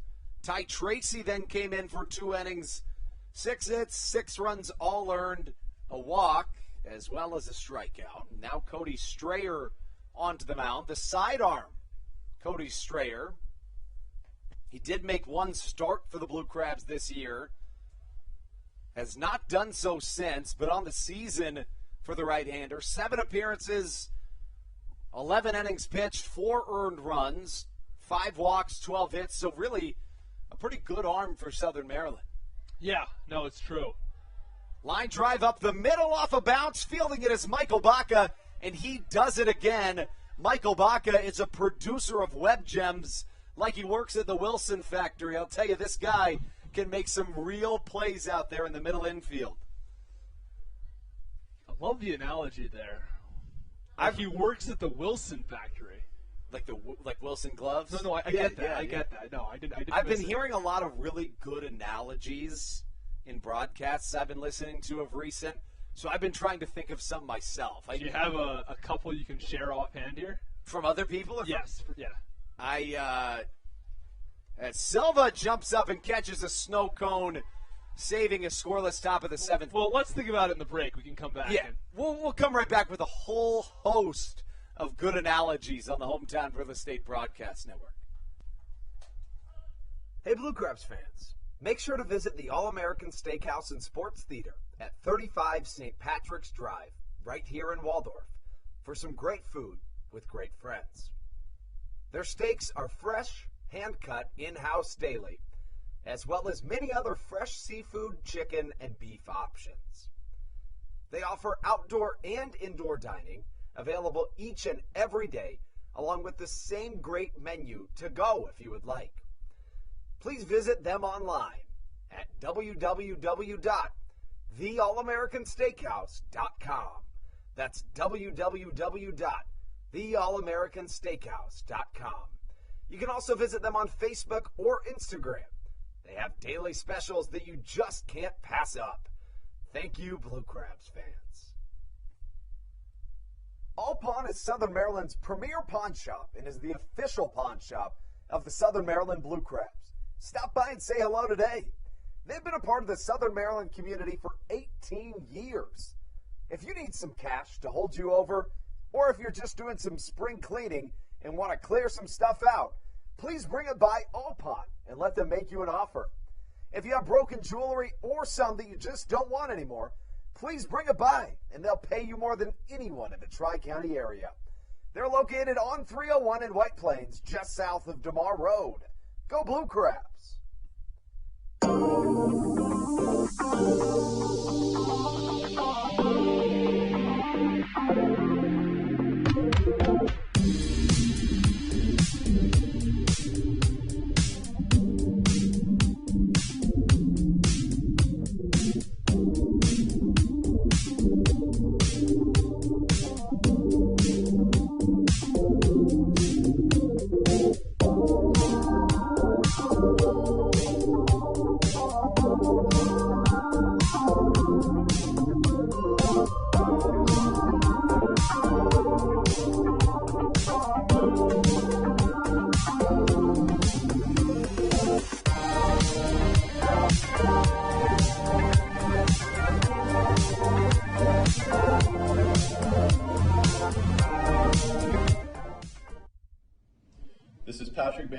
listening to the Hometown Real Estate Broadcast Network. Well, we knew at one point this Blue Crabs half-dozen win streak would have to come to an end. All signs point to it coming to an end this evening, but Southern Maryland still with 3 innings of offense to work with. We mentioned in this homestand, Southern Maryland had trailed for only 1/2 of an inning, but certainly today the chips falling in favor of the Long Island Ducks. It would have to be historic. You got 3 innings, but you got to put up 14 runs. So if it was going to happen anywhere, it would happen in historic Waldorf, right here at, as you like to say, the Reagan Waldorf. The Reagan Waldorf, where the place is packed. You know, Chris, the guy that was just on air, he, without knowing that you tried to... Did he say the reach? He did. As Crosby hits one well to the right side. There goes Shaw giving chase. He is back to the track and does not catch the ball. Bounces up against the right field corner, and Crosby's now 3 for 4 today with 2 doubles and a single. How about that? But, yes, Chris is the one. He didn't even know that you had coined that term, and he was like, Andrew, I think I've got something here. He was like, we call it the reach. And I was like, remember when you came up with it and people told us, like, you're not the first to try that? I think. What was this? It wasn't the reg. It wasn't the rag or the reach. The it was Reagan like, Waldorf. It was like a different. Right.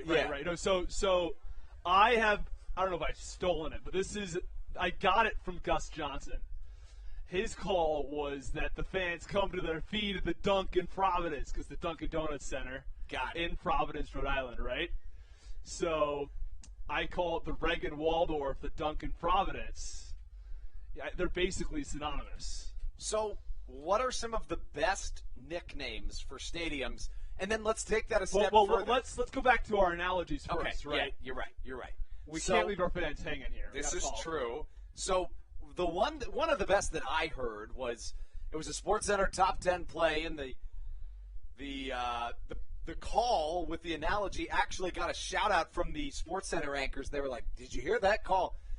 It was a diving catch, and they said that catch was cleaner than a Cardi B song on Kids Bop, which is so like multi-tiered. Like those have to be pre-prepared. There's no doubt, because Cardi B, of course, has the least clean songs out there on Kids Bop. You're just trying to imagine this. I mean, it's a genius call. Really. It is. And that, I mean, unless we're dealing with a true genius, I don't think that you can just come up with that off the top of your head.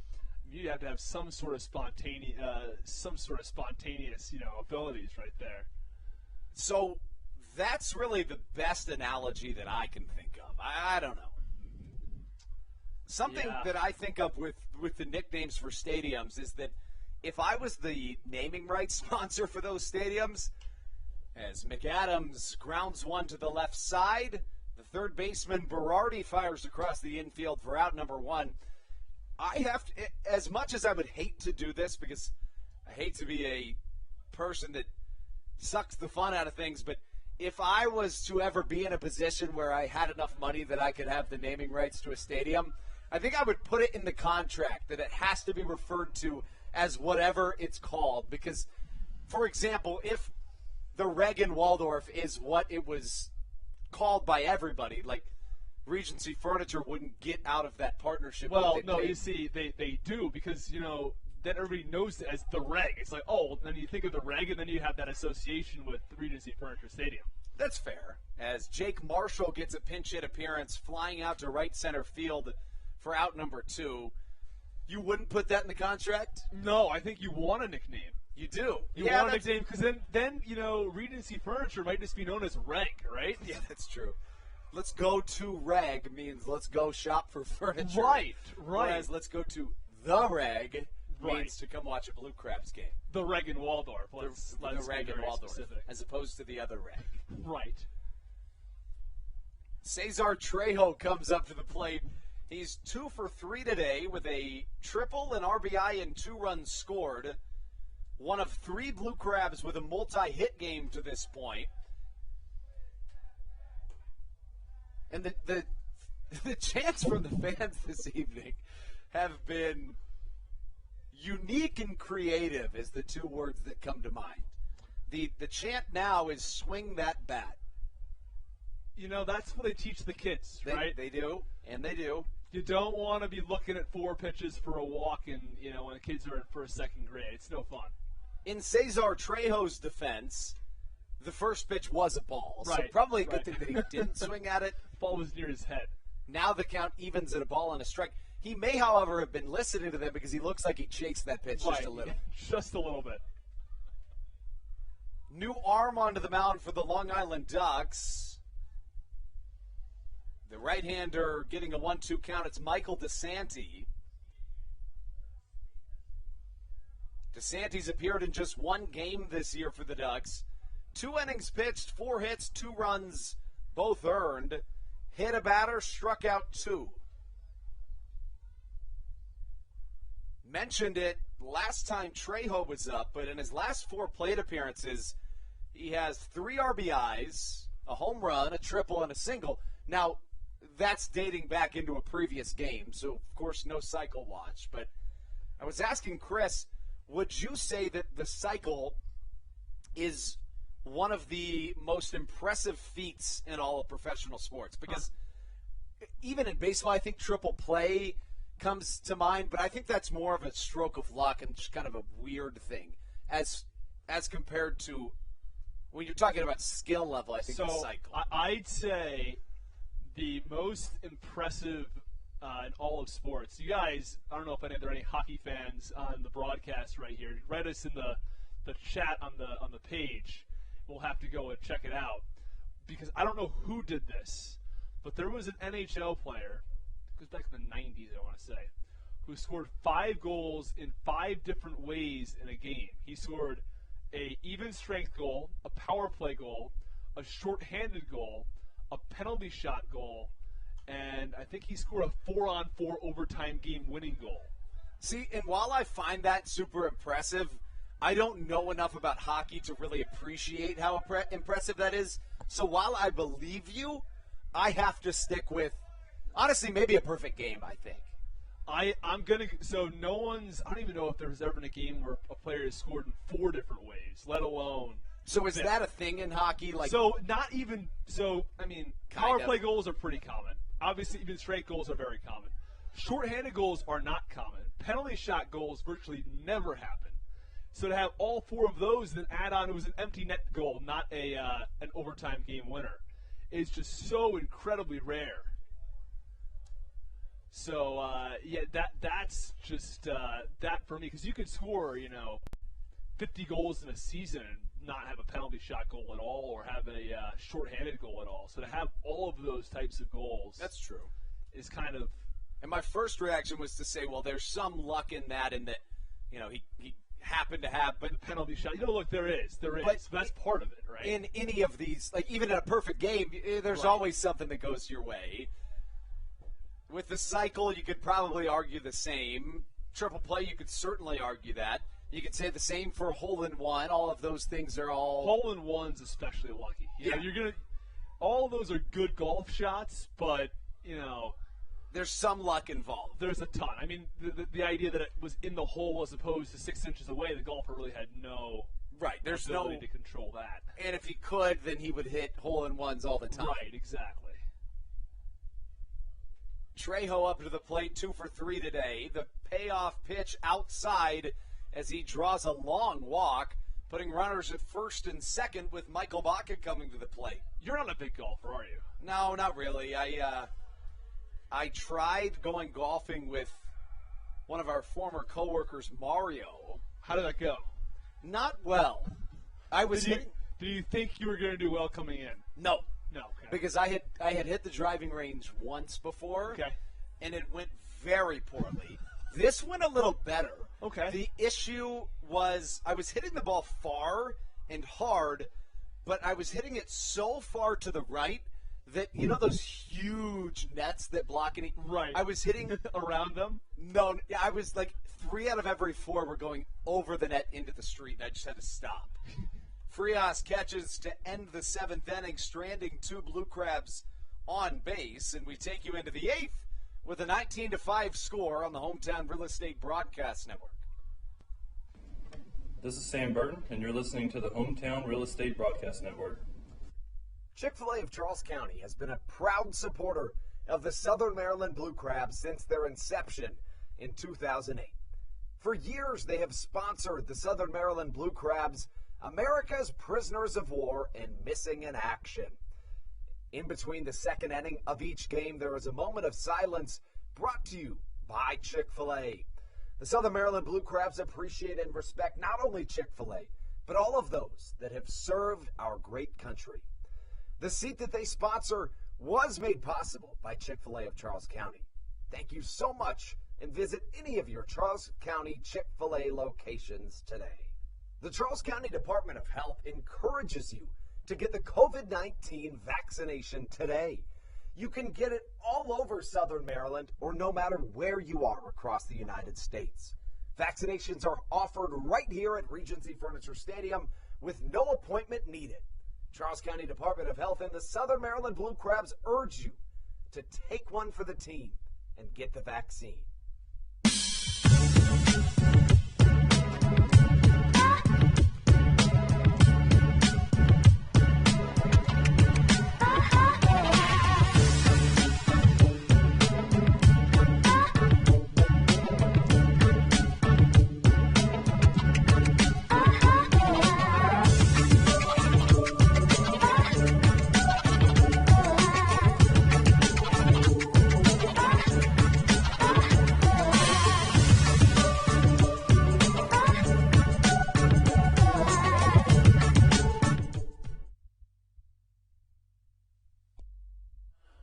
To the top of the eighth we go here at Regency Furniture Stadium. The Ducks bring up their 4, 5, 6 of their order, and it begins with an MLB veteran that was just signed by Long Island. It's the right fielder Chris Shaw, a impressive mid-season acquisition by this Ducks team that is probably trying to prepare themselves with what they know will be a playoff run eventually.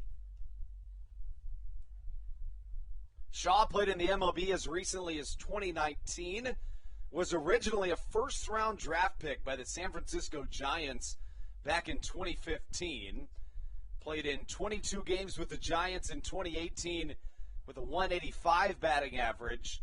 In 2019, in 16 games, he had a 056 batting average. One of my favorite things to do when you find first-round draft picks is in this Atlantic League is look at the people that were drafted right around them. As a line shot is caught by Ruby Silva, out number one. Well, just a note on that, right? Just a note on that. It's crazy the amount of first-round draft picks who never make it to the MLB. The MLB draft is by far, out of the 4 major sports leagues drafts, the draft that is the least accurate as far as addressing which players are best, and it's getting better. It is. But there's still a ways to go. Do you think that the shortening of the draft will at all help that, or do you, it's still the first 20 rounds are still the first 20 rounds, so. I think there are a couple reasons for it. I think one is the slot value bonus that sort of makes things very messy. And for anybody that's listening that doesn't know how that works, can you give a brief synopsis? So teams have a certain amount of money they can spend on players. And there is an assigned value for a signing bonus that each player is supposed to go for. So, for example, let's say the 10th pick. I'm not exactly sure what he gets, but let's just say it's $5 million. And Kumar Rocker was the 10th pick. So right, it's a perfect Kumar example. Rocker was. So I'm not exactly sure how much he was asking for, but let's say the Mets had signed him for $4 million. They'd have an extra $1 million to spend on other players. And the Mets didn't sign anybody at 10th overall. So they can then give a little more to other players. So you have a assigned amount of money you can spend on your draft picks.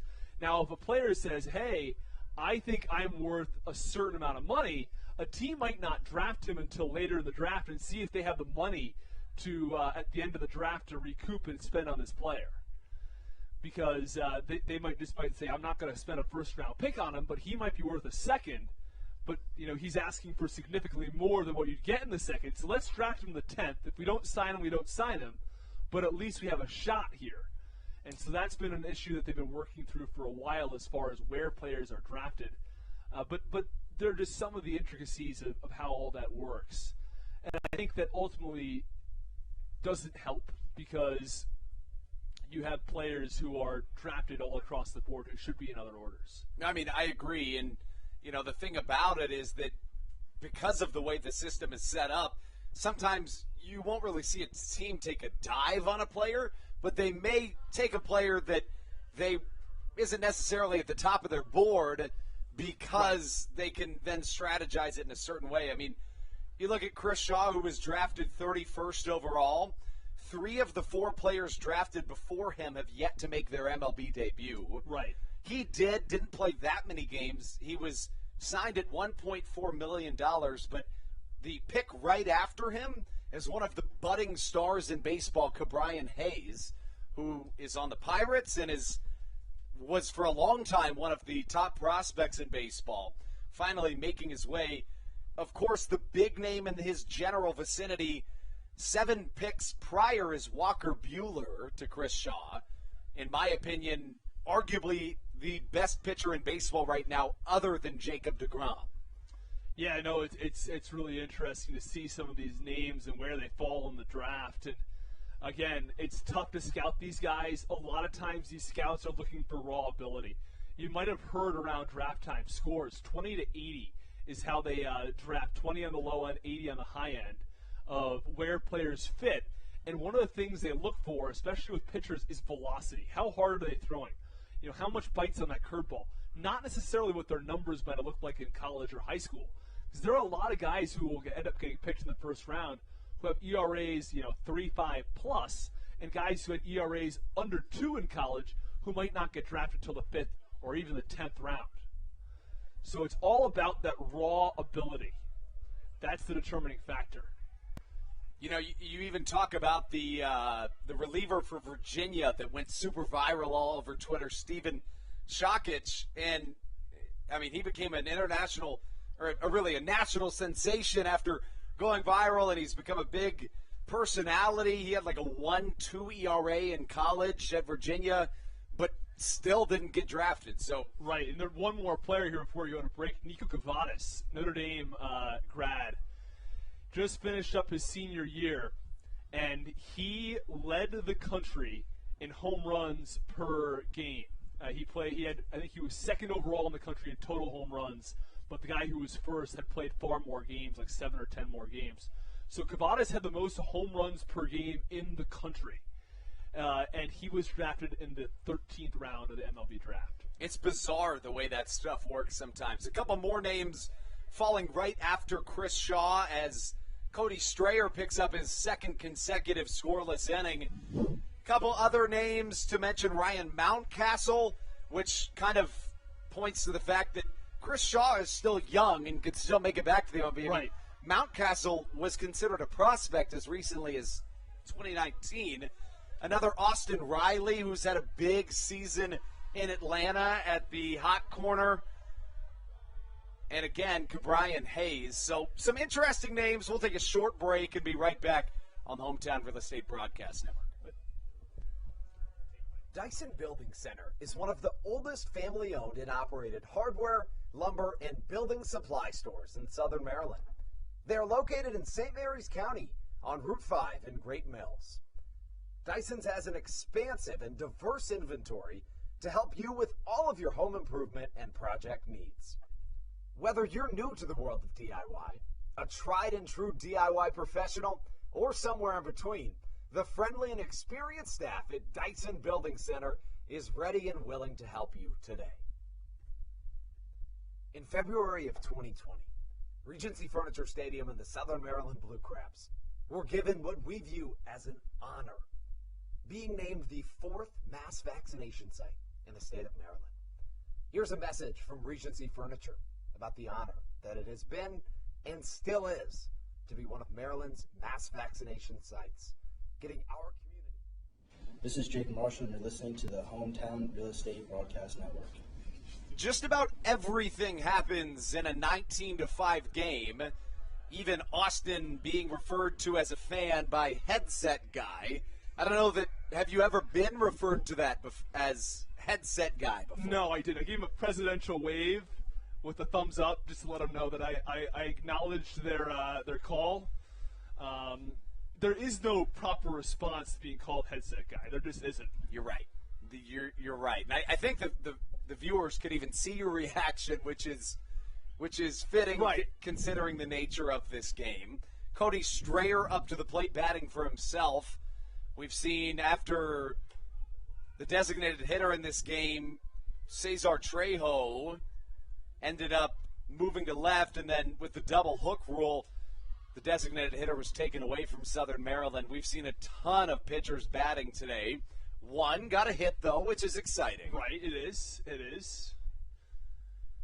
And it is interesting seeing some of these relievers bat. It's just another part of the game here. Right, and it's interesting because, right or wrong, for some reason this is the way I assume it is, but I just imagine starting pitchers to be better hitters than relievers. Yeah, because they don't hit at all, right? Right. I mean, starting pitchers, you look at someone like DeGrom's actually a good example, right, someone who hits the ball quite well. Kershaw, Bumgarner. Right. They're guys who are pitchers. I bet the three we just Ohtani. Of course. Yeah. So let's put him aside. Yeah. Three guys who are pitchers who could probably hit like 200, I want to say. So they're not bad at all. On the other, like for a full season, I'm thinking like maybe not quite 200, but close to it.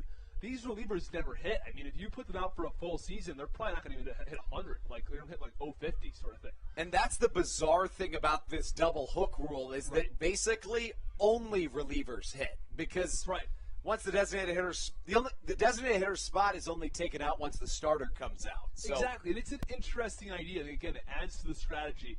But what we were talking about before, when you have a rally going, you have the pitcher come to the plate, it's just a demoralizing feeling for a team of maybe we can string together some runs. The bases loaded, no outs. Oh wait, you have right in that spot in the lineup where the pitcher's coming to the plate, and it's someone who is a pitcher, right? They're not meant to be at the plate. 30 combined hits to this point in the game, 12 of them for Southern Maryland, 24 combined runs. But, there is some intrigue, of course, when a pitcher comes up. But you got to wonder, it comes to a point where what is the point of having pitchers hit other than keeping tradition? And strategy, you raise a really good point with that. But, I almost wonder if So my thought is that, you play the field, you hit. And this is getting somewhat concerning regarding the catcher throwing it over the pitcher's head on 3 occasions.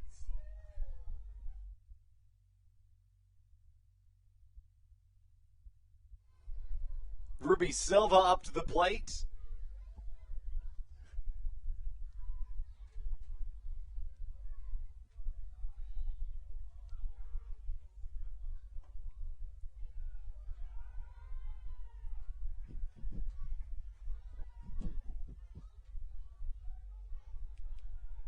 Three-one pitch misses outside, and it's ball 4 to Ruby Silva. Silva has been fantastic today. You had launched a home run after left center earlier. And somebody who still has that power, of course, had a really, large signing bonus back in the day, about $2 million. And he was a very highly regarded prospect. And, showing some of that raw power still now in his later playing years. Chopper to the right side, toss to first. Taking the out at first is Steve Lombardozzi. But, yeah, you mentioned it. 10 years in the Cubs organization, a .280 hitter over the course of a decade in affiliated ball. A couple of those at the AAA level. Right. It's very impressive. Here's a question when we talk about rarities in the game of baseball. What is more impressive, what Shohei Ohtani's doing or a pitcher that can pitch with his left and right hand? I think what Ohtani's doing. I think so too. But I got to be honest, I don't know his pitching numbers. I know they're good. What are they? Do you know? I do know. So each of his last 7 starts, he's gone at least 6 innings, and only twice has allowed more than 1 run. Both of those times were 2 runs. Wow. So yeah, that's really impressive. He has 7 straight quality starts, 5 of those games, he's allowed 1 or less earned runs. So, do you know what his ERA is? His ERA is like a 2.7. Wow. Okay. And that includes on June 31st, he allowed 7 earned in 2/3 of an inning. No, I remember this. He was going to New York City, and there was a whole hubbub about it. It's like Ohtani, the best player in the game right now, goes to New York City. Like, how does he do with the big lights and the whole bit? And it was, an unmitigated disaster, to say the least. Right. I don't think he was in the lineup that day, but he was taken out, of course, because he was taken out of the game as a pitcher. So they had another pitcher come in and hit for him. The walks were a real concern for Ohtani at the start of the year. He walked upwards of 4 batters in 5 of his first 12 starts, but he hasn't walked more than 2 batters in any of his last 7 starts. 5 of those, he hasn't walked anybody. So yeah, the whip is incredible, and the strikeout numbers have been way up. I mean, he has been a Cy Young candidate since July. It's unbelievable to see. I mean, he's a lock for the MVP right now. Oh, yeah.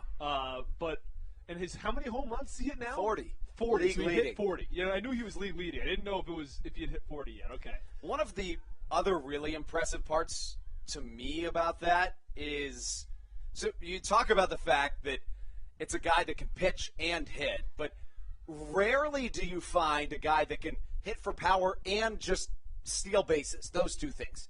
There's 2 players in the MLB right now with an OPS better than 1,000 and 15 or more stolen bases. Fernando Tatis and Shohei Ohtani. Not to mention this guy pitches, too.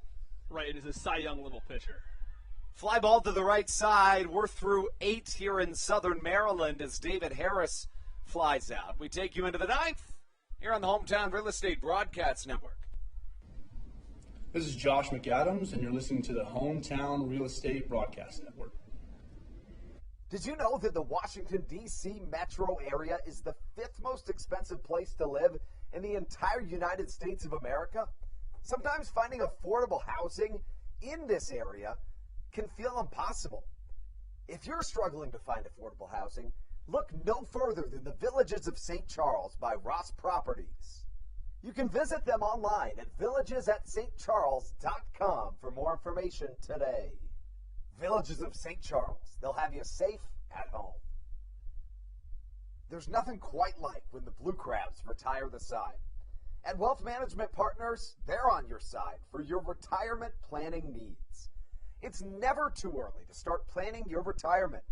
Talk to the experienced financial advisors of Wealth Management Partners located right here in Waldorf. Call them today at 301-885-0955. Again, Wealth Management Partners. Call them today at 301-885-0955.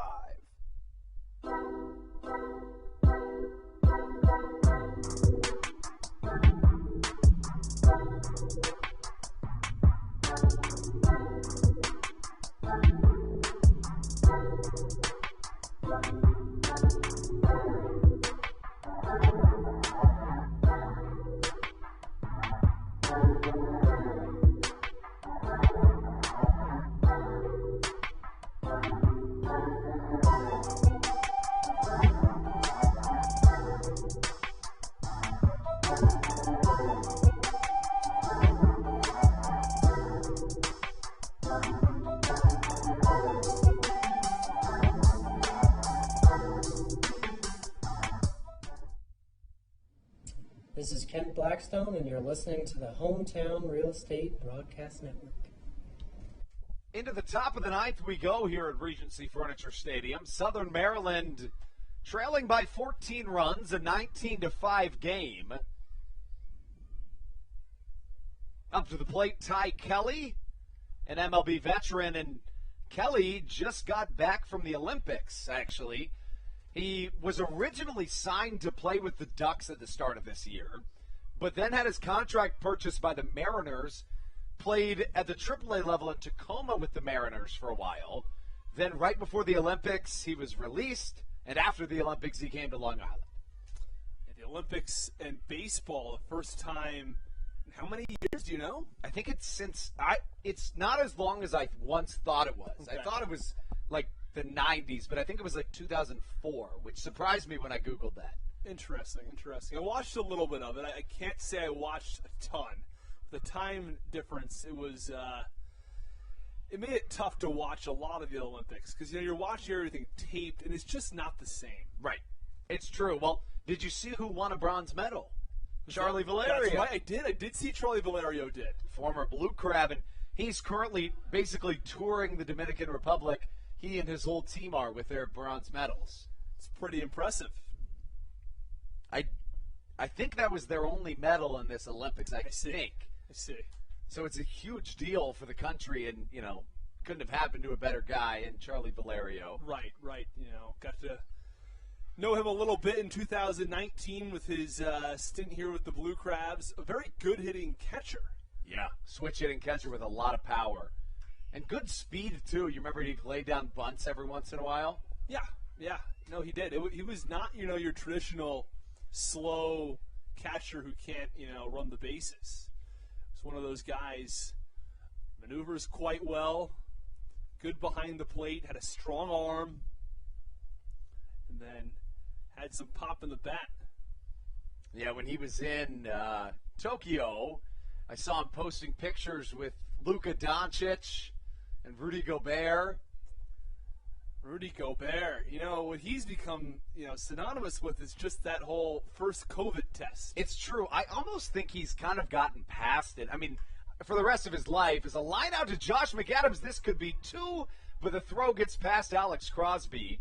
It does go down as an out, however, but I think he's starting to get past it. I think for the rest of his life, he'll always be that guy, though. So I'm a casual NBA fan. I'm not a big NBA fan. I'm very casual. I mean, I watch maybe the conference finals and the finals.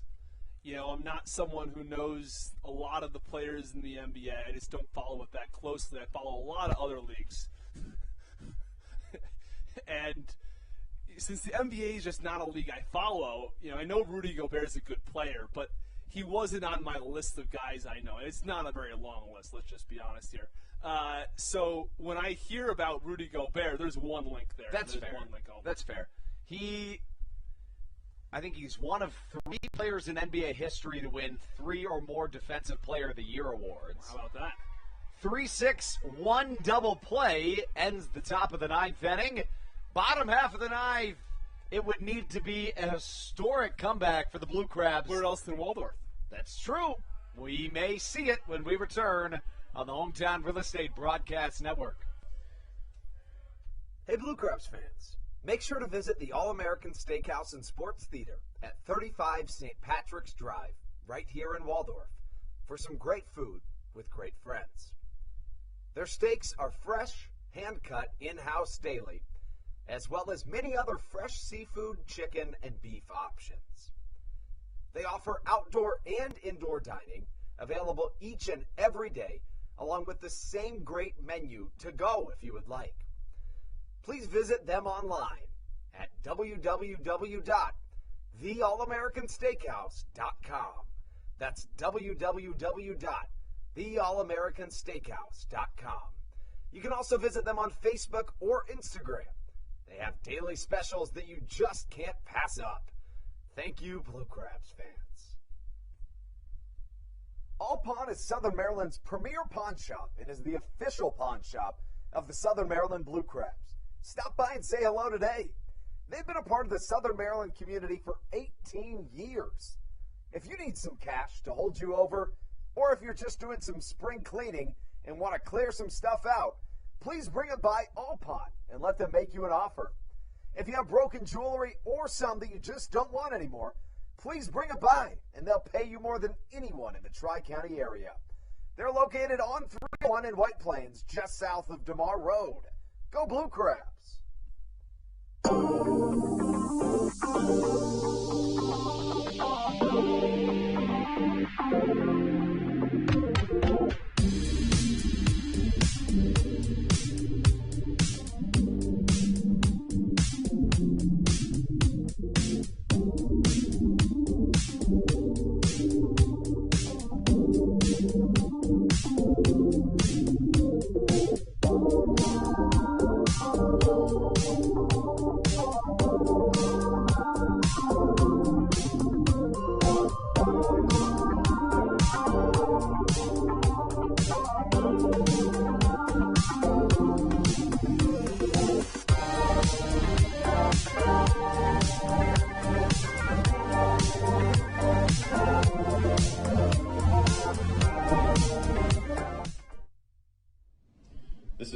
Baker, and you're listening to the Hometown Real Estate Broadcast Network. Patrick Baker welcomes us in to the bottom half of the ninth inning. Southern Maryland chasing more than a dozen. And unless they have a historic comeback, their 6-game winning streak will come to a screeching halt here on a Friday night. Yeah, it is. It would be quite the accomplishment if they could knock out these 14 runs. Now, you can have quite the accomplishment of your own if you want to join me in a couple of weeks. If you like that transition, Andrew. It was good. It was good. For the 4x4x48 challenge. Now, that's the plan. It's sort of as long as my ankle holds up here. I was about to say, you have to know that nobody knows what that is. Well, no, you don't think anybody knows what that is? I mean, I don't think so. So anyway, explain it for those who don't. I will. I will go ahead and explain it in one moment. You want to hit this pop-up? Crosby pops up to the left side. 1 pitch, 1 out as Jesse Berardi catches. So back on topic here about, of course, this 4x4x48. Now, if you don't know who David Goggins is, you should check him out. He is a former Navy SEAL ultramarathon runner who also is the former pull-ups world record holder. He, as recently as 2020, I guess it was, finished second in the Moab 240, a 240-mile race in Moab, Utah. So this guy, he's the real deal. He had, with a sprained ankle, still finished in second place with a top 5 record of all time. So let's move on here to what does he have to do with the 4x4x48? Now, what does he have to challenge where you run 4 miles every 4 hours for 48 hours. So if you can do it, I'm going to be doing it in a couple of weeks. 4 miles every 4 hours for 48 hours. You got to find a weekend or a time when you're off where you have 48 consecutive hours where you can do it. But if you have the time, just try to do it. Josh McAdams hits one to the left side. This ball's got a chance, but it hits off the YouTube sign in left field. I think McAdams thought it was out off the bat because he stays at first with a single. Well, he's hit the ball well all night. He's, one of those real professionals at the plate. There's no doubt about it. Somebody who came from affiliated ball, has gone through a lot here, and he's really improved as a player to one of the top guys, on this team and in the league as far as power is concerned, and someone who's feared at the plate, and he's continued to impress today as well. Especially in that 6 hole. I mean, it's a good spot for him, especially with the 4-5-6. Really, the whole lineup, top to bottom for Southern Maryland, has been really good. Right. But finished with the 4x48. So I was just about to get back to it. So again, the challenge is run 4 miles every 4 hours or 48 hours. You will have run 48 miles in less than 48 hours. So I did this challenge once. I did it back in May of 2020, or maybe it might have been April into May.